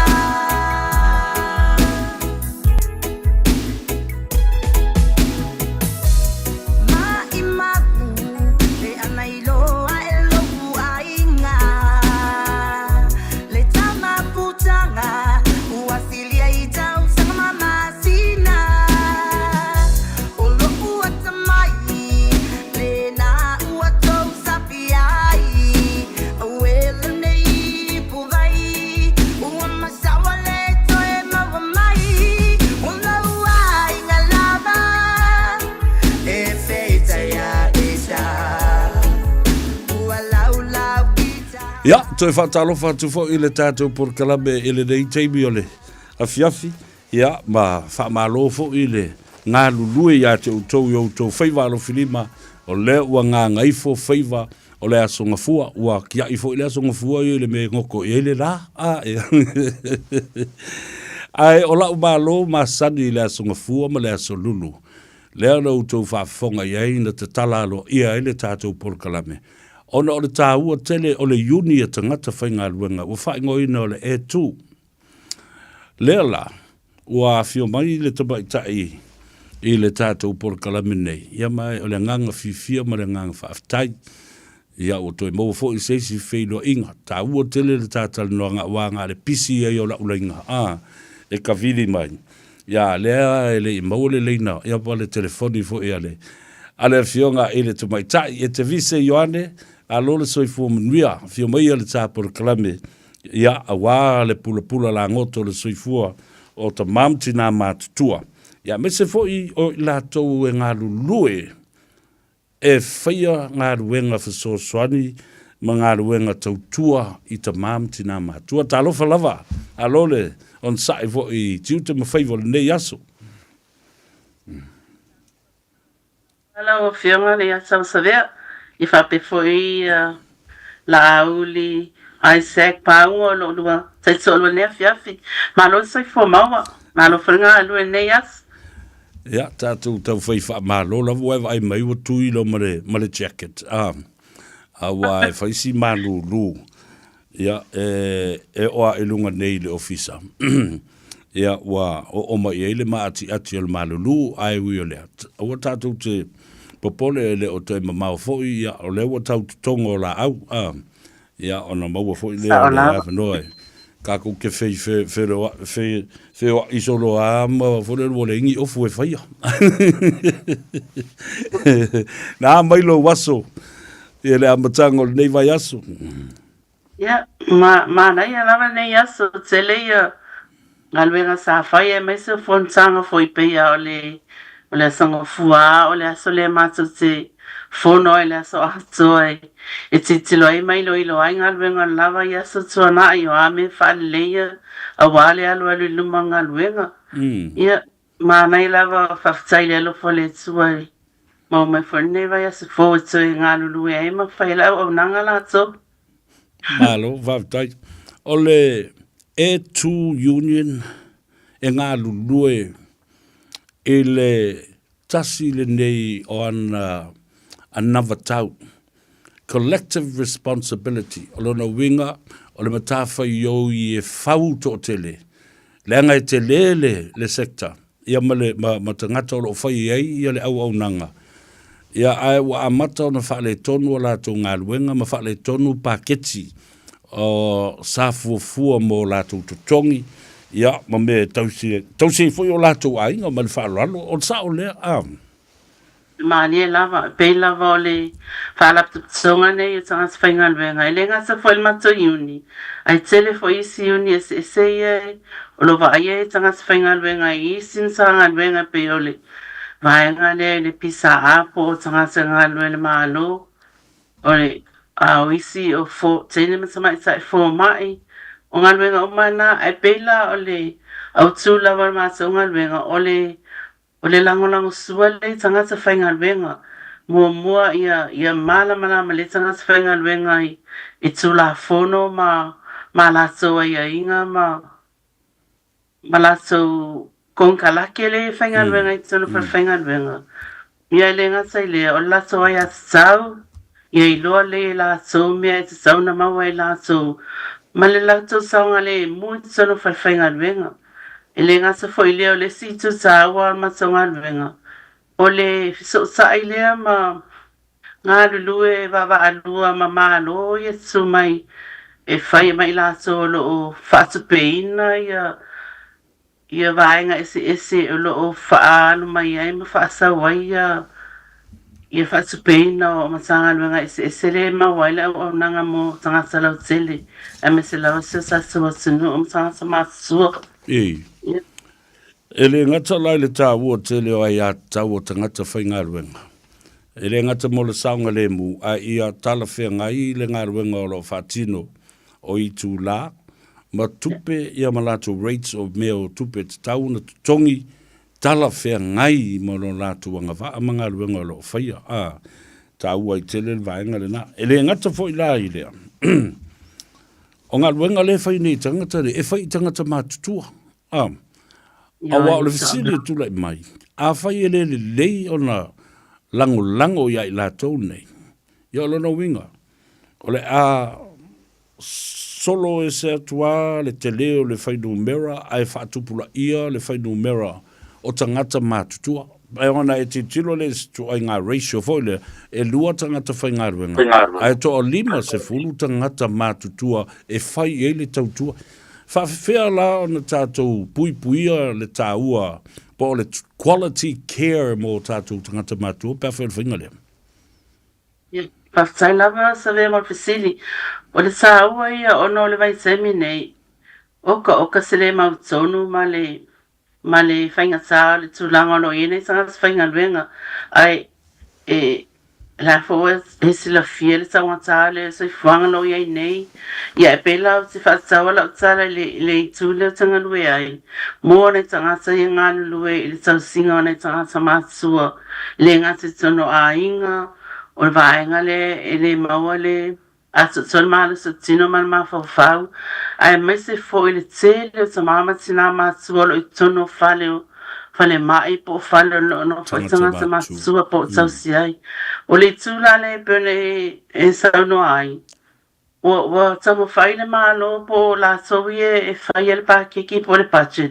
e tipia ia tu pene ona e fai mai o lei e se fai tu pe mana malo po tu pe fai si tu sala tu pe sa we sa tsong ene tanga sa fai ngalwenga o lo fai ti tu la tanga sa fai ngalwenga ai fai ti tu la tu tongi ai si la tu tsele ngalwenga lo mai fai la so po tanga sa ye vai o le si tu wa ave se mane tanga sa ye tsele la tu mai po la so ye wa leva na ngalu le tu le e tsele na mawaita so tinama sa mai tai ai wa mai na tanga sa ye new migrant workers o isla la so ye ele ai se la so mai e tu sa pe fa pe la na ngalu le nursing po le tu le ai o le ngana male mala mai i tu la fono ma le ngano foi nei e fainga sai nei ta sa la wi nei sa Samoa ai o tswai nei ta sa ia mai fafu ele ma faina feso tsa ele ngana ele ma faina na mala mai ta tu manga e o sa vale tu no false tu lo e pe sa so tu se mai fafu i tu mana fa sa lo fai la tu lunga ma tsana no na la lo ma tsu po tsaina o tu mai so tele la yo le o nga luenga le ma tu fenga ai o le tau sa soani e tu fa manatso tu le malo fa manatso tu la so ye e fa su peina ia compagnie va ia nei sanga sfinga luenga ia lava le tu pe mai tu songe ma fa sa ua ia le ai tu sau ma fa alo ia lo la so ia sau mai so la so sau ile fo ia o nanga lo ia ona la ia afia te le ia la so lo mawai le o nanga le po lo avase le o nanga le the people that we serve tangata mātutua le anga ia le tātala noanga wa o la tau nei leo lo ngā lulue o lo whaia le service le i tangata mātutua tā ua tele la le amana ia o ai ata tau o tangata whai ngā luenga i tu ai ngā luenga nei o le ha le process pe a whapea ua whaatauanga vale, ia pe ua lea mana ia se a ia te tau o stangata whaingalunga, pe ua iaini mata upu e tula i mai ua avea matoa ma whaawhenga tāi o nga lue le tangata lea. O fe ave ia i lau tō mata upu. E watu le uni o na alea. Telo sarasa e sono le uni e lato collective agreements po lato con kalake e fatasi a toa uma ya lato e fai ngofie la fatala no sa msa upu e fai a fa pela le wa pe yo vai asone oka ya just to singa ma telefone au mai wa o fai titia la so itula o lesi company e lua se fulu itula la wa kipi mai since last week lua se fulu itula mai le songyo o nai tanga whainga wenga ia e iei la le vaenga le pe o manurewa i se whare na o tanga matua sa matua o iei o le mea sa ua la i whatala noa e o mai la so pasea lea o na o lola i o nisi o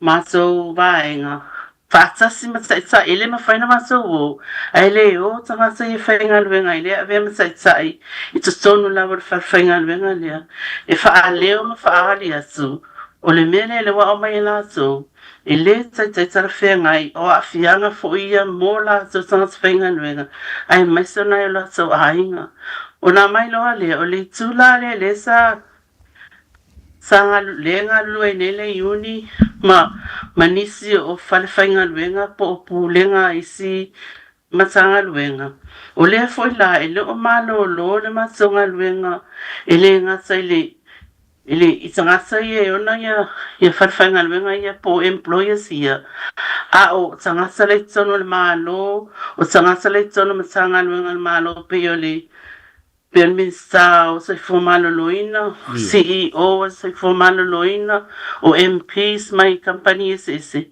O inale fascino ai. A faila ele tani mai loa. Ya o pe mela wa ya la wa ave le employment relation lo fasel tani la le tani mai po fe a ya le afoi. Le pili le na wasu pole o le sarsanga na wasu e units o soluia. Mo saswani tanga senga le area le po le sector le malo ai ni lo ia o lo o to nga lu e fatasi e patino lava lo la to mai I to ainga mata upu fa pende e fa yona so soni atu I a wala o le tu la fono fa ia se fina nga fa le tu la fono io e sono ina savia e so lualo ye sono mata officer ya so uma lava le vayaso ai o loia foi e loia o loia loi Wellington mai si vai ngole atunu o la sola le team le loia le maso senga lui o ani fa fitsauli I nga lui maso a fa pelo o le silevo io no mana o miela io le falsualo ia po fe a lui sa o pule io malo ta u tele vai o ne nga luenga ia e toi sila matanga I whainga whaavaya a malo. Le Ministry of Health, Ministry of Disability, ia po le sector, po le disability sector foi. Ia, me se foi lisi matvaanga lo nei. O le age concern po o tulanga o tangata mātutua. Awa, a whai e whaatamala. Ma lewa aia le quality po le tāua, ma le māpopo o le quality for care.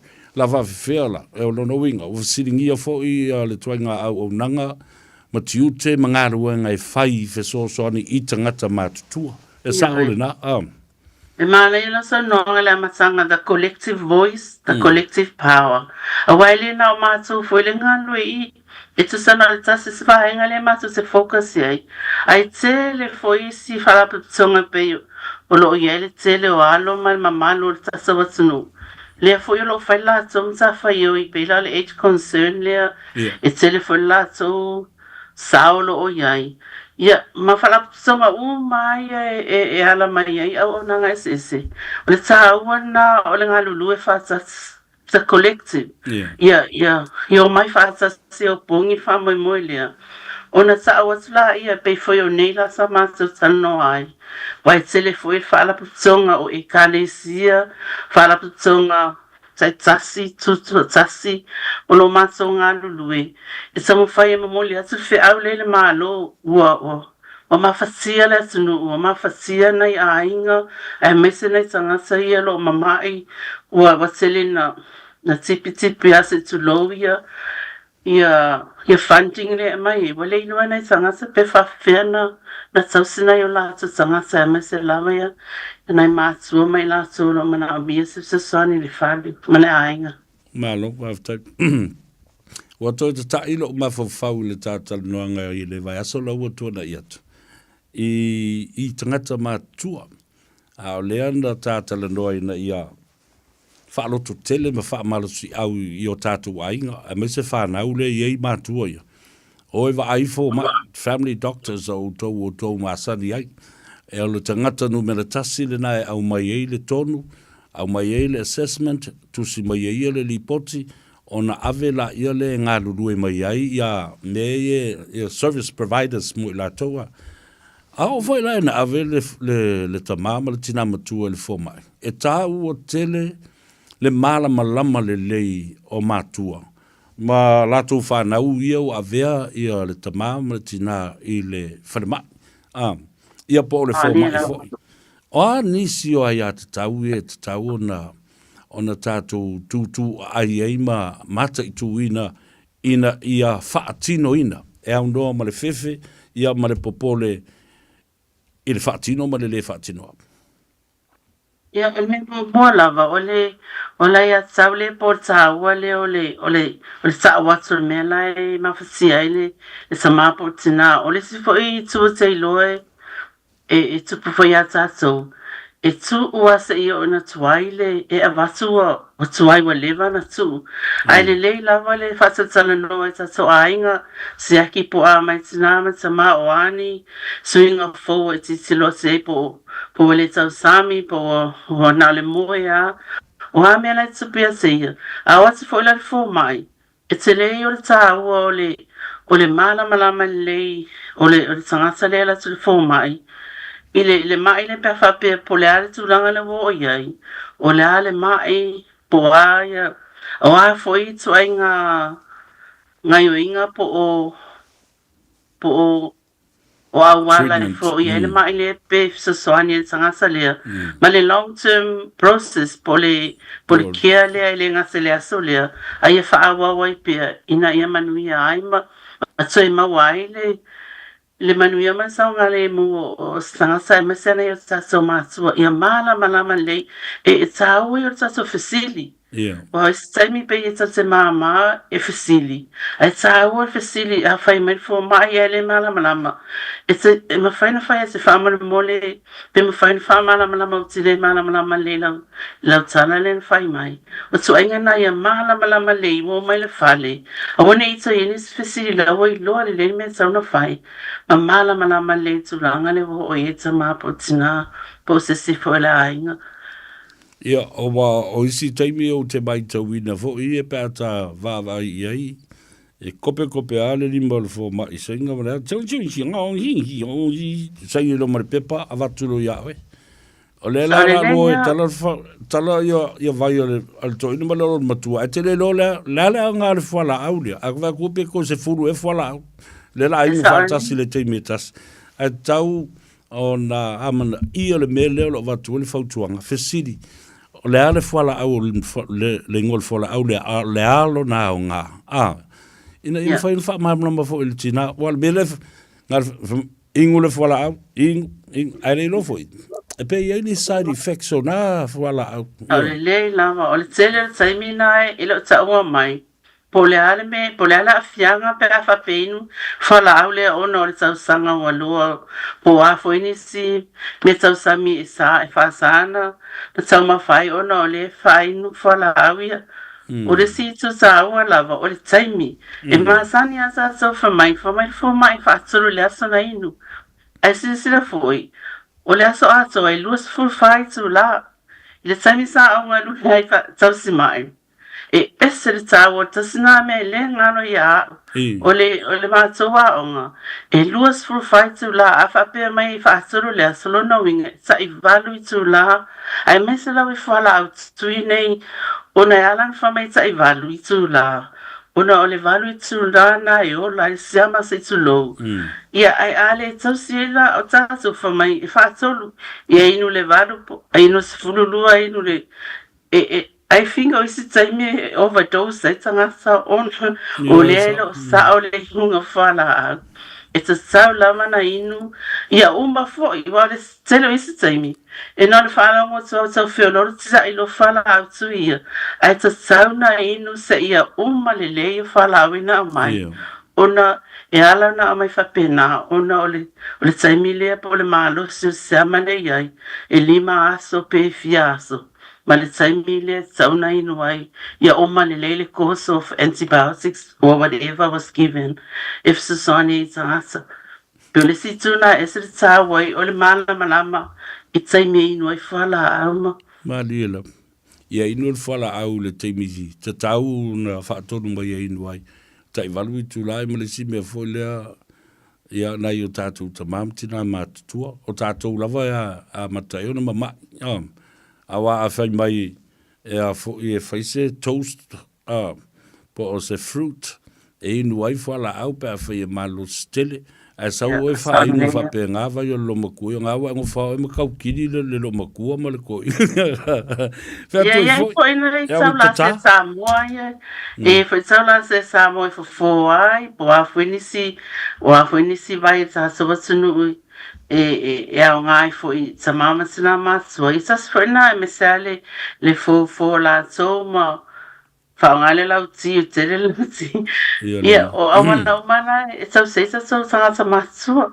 sulo vakule vai sa vea le vai le ola e te inu ai pe a fai wa le fie ngua vai el fo mai wa le vai fa le natura ia o le tilo a I mea o lo o mix ai ma fai le vai a mai lo fo I mea o ngā iai ai nuol fala au ia vai o te le fai atu e kia ia fala au e vili me vaku se vai ki ngui ia ma kua fai Samoa ia so la tulo wa inu vai pala ta mai ti oka I fa aku pe a mai le lampa o le afo le apa o le a le vi ia ele ingi vai la au vai la o vai na sa o lai no fai no I ma so ia so mato lai o le ava iku o le makalafi o me uma nei e fa nga uma e fa penalo te mamatua o stangata sa taula se sa mo ma fai lava vai le o me le taimile nei o fai pe lava ia na vai e fe so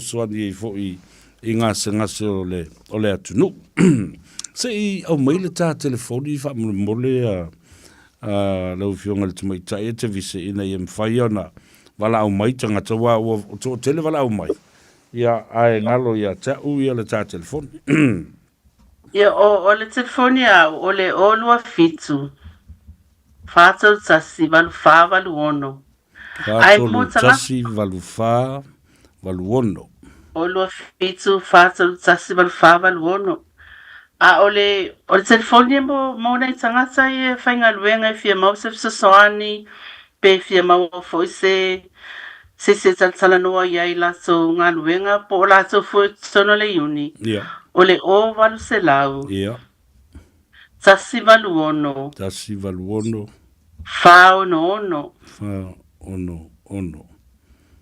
lei ia na numeral nai e mwhai ona wala au wai I le whaamānulama tili nisio mata upo le tāpura kalame ia e te vise Ioane tusi fo morito ina maloma tua wa ele mi te me via tala noa ai o le olua fitu fa tolu tasi valu fa valu ono olua fitu fa tolu tasi valu fa valu ono ai mo I lātou o lo o fia mo se so soni e tusai ma fa le tonu ma fa fi tauli lo tupu mai tonu o ngā luenga fa pene lo utou ngā lue wala au le telefoni o valu se lau tasi valu ono fa ono o valu se lau tasi valu ono fa ono ia le na pa pe foi e vili asu e mana o mia se tala no se si Samoa Ia, na pawar tala whai ai fia mana o misanga sai e tala noa i le ngana wha Samoa. Ia, i le ngata i te awolo i ai fo inisi o lau whai ngā luenga whapena o mai inisi la ato lo i tanga sai ma whai ona so sa i ai ma whatatala noa ai la som tau. Ia, se tasi upo e mapura pea i lunga le tele o taimi e whaatatau i nai tangata i o lo ngā rurua i tuinga ngā ruenga nei. O lo o ta ua whapea o le vulnerability to exploitation o lo winga. Wa pe o ni whainga fo i lele wha winga, wha i longa lanu, e ai tangata. Ia matulanga fo i lea ua wa ai maulalo, the undervaluing of the job and especially the employee, le tangata whainga luenga. Whaali ano ia i ngā luenga ni, au ngā luenga soani nei. O ai la whaia e te vise pe a le aise au whai ngā luenga. O ai o le a safa mapolonga. O nai o tātou ta maam tina matua. Ioi, sa o le lei lava. O le mata whauna nau ta inga na tere lava. I le ngata ngā lue malo se whaale leia ia ngā luenga le taimi nei. Au ta pena le mo lumanai. Awa o le to tere o i la tau le ngā lue le sekta le ei nei. Health and care and support workers. O matutua wa loa soi fuana i tina, MSA tina, matama i tai. A o matu nei lato, o le matu pōlenga tele. E lo to tele ni tu pulanga o mai e whaelinga luenga lea. O ai la tau sia sa tau matua. O le pei o le whaatou sina lea mana e lau titilo atu i le. I tatou la le Samoa i sa whai. O no tau pati mai lato e le ngata i le lale lei whaaretino. Au te whaalongonongo atu i matau pu umai sa whatala noa. O le lato nau tai e tau ave pero lato whasio manga lea. Ma wheso soani i le tatou maano ma tatou tangata. E ala le i autu ese sa tano mai ai. No whapea la i nafi. Ma e mau pe ana whapea e whai fwese fufuanga lea ma whaamalo si le tu lea. Mo tangata whainga luenga. Ma tu pulanga e ho mai ngā lulue e pei fo ona ia la le leo sa mo sama i tai. E ho mai whaatou sina mai ngā luenga lea. A wā lava le tupena ina mo lumanai. Ma le pui puinga o tatu tangata mātua lumanai. A mai se lava le ngana ma le nganu. Pei no ma fau le tu le sa oai. Ia sala toi fo i mātua e wha e taratala noa i tō walo ma whanau.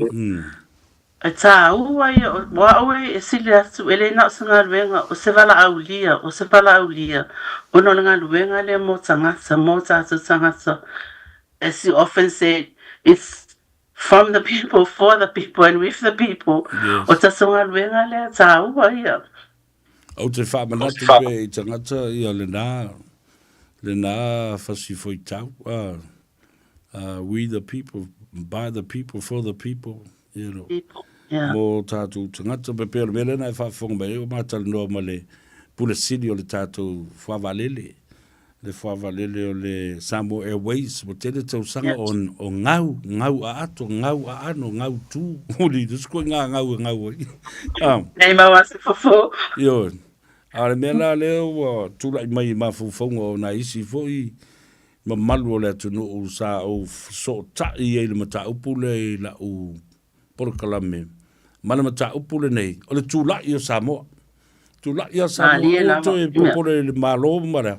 Tātou tūtula i Samoa e fia mana o e whaile walele. O mai lara tātou fau se platform, tātou te investa i ma wha ma popo mai a tātou tupe. Le ngata New Zealand. A ti tilo la i, when we did the maths, le lua sa lau wafe o tangata Samoa i tunu i whafo. A sau le Samoa, malana 5 miliona, o ilana 5 sa lau tā la, just 500. Se lau miliona le tupe mawai. Se lau miliona. Na te tilo la ele ye na wa mo si va le tu tu sa le man mele ta tu tala no ne ya the collective responsibility la le fa la vela tu tilo tu ne ya. I did some research. There are very few young people moving into this direction, and the concern le wo tu la mene O le umatu tangata mātutua ia sa ele to maima. Ai o mailoa, o le ai fo se pule e sa palai ai ia le mele o malo lo retire ai, pa o tutuli fo i tangata pe me whapena.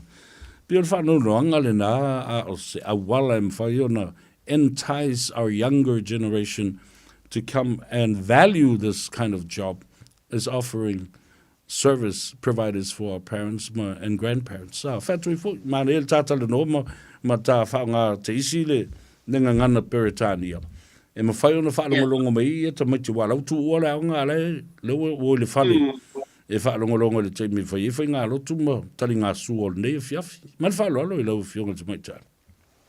I think it's very important to have a conversation with the younger generation, my youth, because they were for like to focus por mela what's up.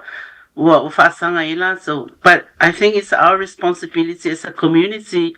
Tangata matu, e fatal tala noa ma so fang what's bailao, e mana fo ier vaenga I know it's over because it's a o issues mam sa upulana maila so they will be really good ambassadors to go and talk to the young people. It's a wa so e mala mai fo itu pulanga ia e fa sa la so fasingo manga their identity as Samoan young people.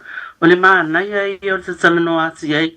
I was hoping that Eleto Silvana Laito Matamatai because it's much deeper and much bigger than just the physical beauty like e masanyo na sa mai ile tulia o Samoa ma e mana ia o ka pes family nga selena falo no watu mama va ai tsale ni o tsa mi mitsa fuwa ya pe o la bota ai nga so pe so kanisla na lu tsabang mana ia so beautiful mata upu fo ia sa mori mau iai ma talano iai I le tau o le tū ma le angai whanua le anganu ia ma le ola lava I lo whaasino manga ia ma toi fo le o wawai tu fo I launga le tini fo lea I lana tāleni na sa whai o le a fo I o le upega whau ma whiri le pō ai tala I le au le tele I o mea tau o fo I o le nai au mai ai awa research.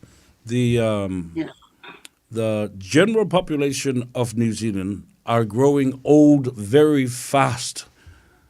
Ai la le tupulanga la iti le e mai e a fill in the gaps e fai le tautua lea I lesi tupulanga lea wa malolo retire atu. Yeah. I heard in one of the reports that alias for Maloloina Faiva, there would be 9 out of 10 beds would be occupied by the elderly people in the future. Even out of 10 beds, o le mawalunga yo le tulanga. O ai la le la tausia, pe yo le la whememe ai tangata matua le lumana ai. Ona elo ma tuma le o ma tinone taimi na le fai la ne fai unga elo titilo mamau a fai fo titilo mamau elo fata waina le ele tule la o yele o nanga le lumanai malo faftaki so ele aunga le tatal no ngale so le falongo mai ta mamtina matua tantala no ya to fa now ali o ali imta mai ta and have this as a career for them, a career path. E mawhaiuna so sani tau singo tātou mātua, ia malato fo ia le disability sector. O ai e wharangolango iai, ia o outou o le tupulanga mo a tai au. Iai fo I cases e mawhai iai o nā o uina outou, outou mātua, and whai ona outou tausi, a o outou no nofo I pe na without moving houses or moving place, you get to live in the house and get paid by looking after and caring for your own mum and dad or the old grandmother and grandfather. Ia, se fina ngalo muli mai lau fionga le te mai tai, ona tā tau mawai ai lea ma le whaalano. Ia, whaftai lava mo le whaftai, hafofo mai Samoa ia, mo le whaftai le pulenga ma le mamalo tau au whengaluenga sa vea o mana ia le mawane ava nolo tere ne po kalame masangu feelinga sa foi le su sa inga ma sa mo le vai so tsona ia su faingo fia ai ona mawale le mafsanga me sa inga le mana yo sa tsanga sa ms sa so tsunu pelo sa mo ia fa sai lava le sa puai fa sai foi salo Mio la fo se upo sala la ona ia fa mangano mai no ne tsanga sai sa songa luenga fa fa sa si fa manu ia tsele la vale so le taimo so lua au nanga male tsonga fo ia la aulis Isaac nei taimi fa sai fo is taimi luma sa so felo ia manu ia tsele la vale afiafi ya manu fo le ngai fo Faiva le nei aso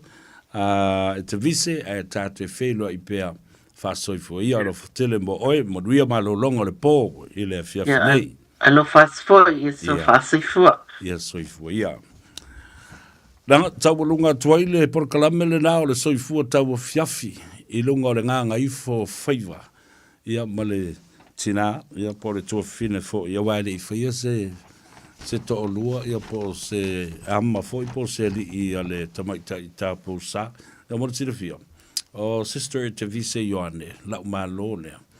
E tele tausanga sa tautu ai le kalesia katoliko, ma vea ai o se tamaitai tapu sa, e le kalesia, ma whaiaila na misiona i Filipaina.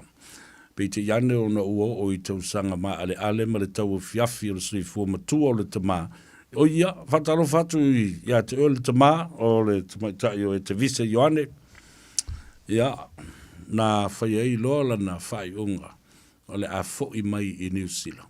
Ai fo i mai, sauto e a onga fo i a vea o se tamaitai tausi mai pasi, a certified nurse, and now she is working for the Union for the People, for workers, and looking after her dad as well. Ia matausi lona siona tamama tuo valsfuma valu tausango le toina. Fasisilanga tau ole wasau from the company Seal Plumbing and Gas. Call the friendly team at Seal Plumbing and Gas for all your plumbing and gas fittings needs at home. We can install and fix water taps, toilets, water heaters, gas hoops, and pipe leaks, water mains, and much more. We can unblock toilets and drains. We have camera equipment to identify faults in sewer pipes, and if money is tight with you, we can provide wins quotes. Call Fuimono Mayu'u, Pulusi, and Steve on 021-797912. 021-797912. If you mention this ad, and we can cut 10% of the first hour's labor charge. I feel like, and if I don't go to le Radio Samoa, it's full percentage to is a maile to lambo mua o ngā wenga. Mo so se mana o ngā lava tau palama po le kesi wala au lo le Seal Plumbing and Gas. La tau te whaapipi ina. Ma whaale leia so se paipo le fale le tā ua, boilers o ngā umukesi, paipa pe aliki i so se teimi. Ta lia fo I wins quotes. Wala au loa fui maono Mayu'u, Pulusi, and Steve o le Seal Plumbing and Gas I le o lua tasi fituiva tasi lua. Toi whalonga luberel na o lua tasi fituiva tasi lua. Tau iai na e whaafonga I le Radio Samoa I lana whaasalaunga le nei ia ma o le am whaiona tō sales full percent mai le tau o le tū la mua o lau ngā ruenga. Toi whaafonga mai ia le tunu o numera na e te maua iai ia le tina ia po o le tamaitai fo ia e te vise Ioane le malo le na o lo ua numera tasi lo na malama le lei ia te tau o tangata mātutua na i te mamtina tu asinsina. O le olua fitu fa toltasi valu fa valuono. Olua fitu fa toltasi valu fa valuono. A whawhinga tā na sa ili se vaenga e wheso swani mai ai i le tamama le tina matua. Ave i le fo mai. E mau le fo mai i le wheelchair. Mau le fo mai i le mea fole le rail e whai ai. E recommend mai i le fo mai. Ono to wola i le no le fale a le ua whafso uta i le fo mai. Ia services nei. Ia toi ngā au nanga ma tautua nei. E mwhai ai o na manuia o tātou ta mā ma tina mā tutua. O mai le si ma taupu lea. Ai se tu uia si tātou talanoa i tai ao leanga o le lava le tātou teimi. O lea lava e lau le pepelo ma le tala pepelo. Le mele au te matua le ilo. Ti ngā na whaalongotu tu le epa. Ma le ala mai la tau le lai tu. E se le tu la fono na la tau whaia. Whai mai ua tu u iei a ia te tau. Le ei ma se li ma whai pule o iei tu tonu o le mea lea. Le tu la fono lea individual rights versus communal right. Se i o mai tai au. Mai la i lea i le sa mala whale lei. Ai ua lava nā tala ma nā mea tātou o tātou malolo. O le ua ngā Gagaifo ai Faiva o le so. Whātei tele Samoa i lau whaafonga. Manatu sa whaamaliena. Ma maua i fōi se mea ngā. Whātalo whātu i si o whenea Priscilla. La vea ngā tolo ai. While you're driving home and tuning in, I hope you're doing well. And thank you for tuning in as well. Ia le nā.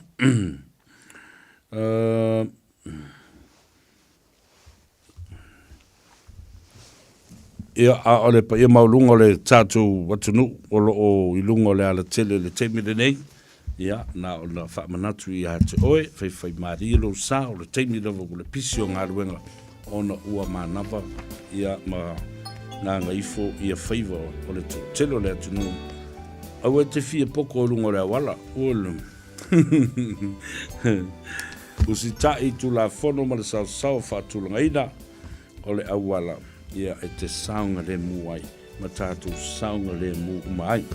Whatalofa whapitoa, e le fionga le ri i whaipule ia fuiono te Nina Crichton, ia ma le uso a seao le ma lo, ma moe la vave na toi maua lo, ma losi la fionga le ri i whaipule ma le tofi o le itu ma lo, o whale a lupo i le fionga ia fuiono te Nina Crichton, ia maua lo soifua, a ngā fo i tōng whitinga. Le yaso, ia, o le a tā walunga, le tātou wha moe, ia, ma le sunga ia saupo teito le a tau aveina le ngā luenga le neipo, ia, manuia fo i tau mawhitanga matali ngā sua, ia, maosi ngā tau nanga i le tua, ma malo longa i le poa nā nei. Ala whai, whanunga le lei le aso tai au, le porkalame o le malu tai au, ale sunga le li i a o ia tawai meni, ai tā wheiloa i lo lea i le ngā Gagaifo o Faiva i le tau le tu lai wha. Le ia tau sa vele nei, wha soifu atu. Ia, ma le sunga le lauli, Isaac Paunga.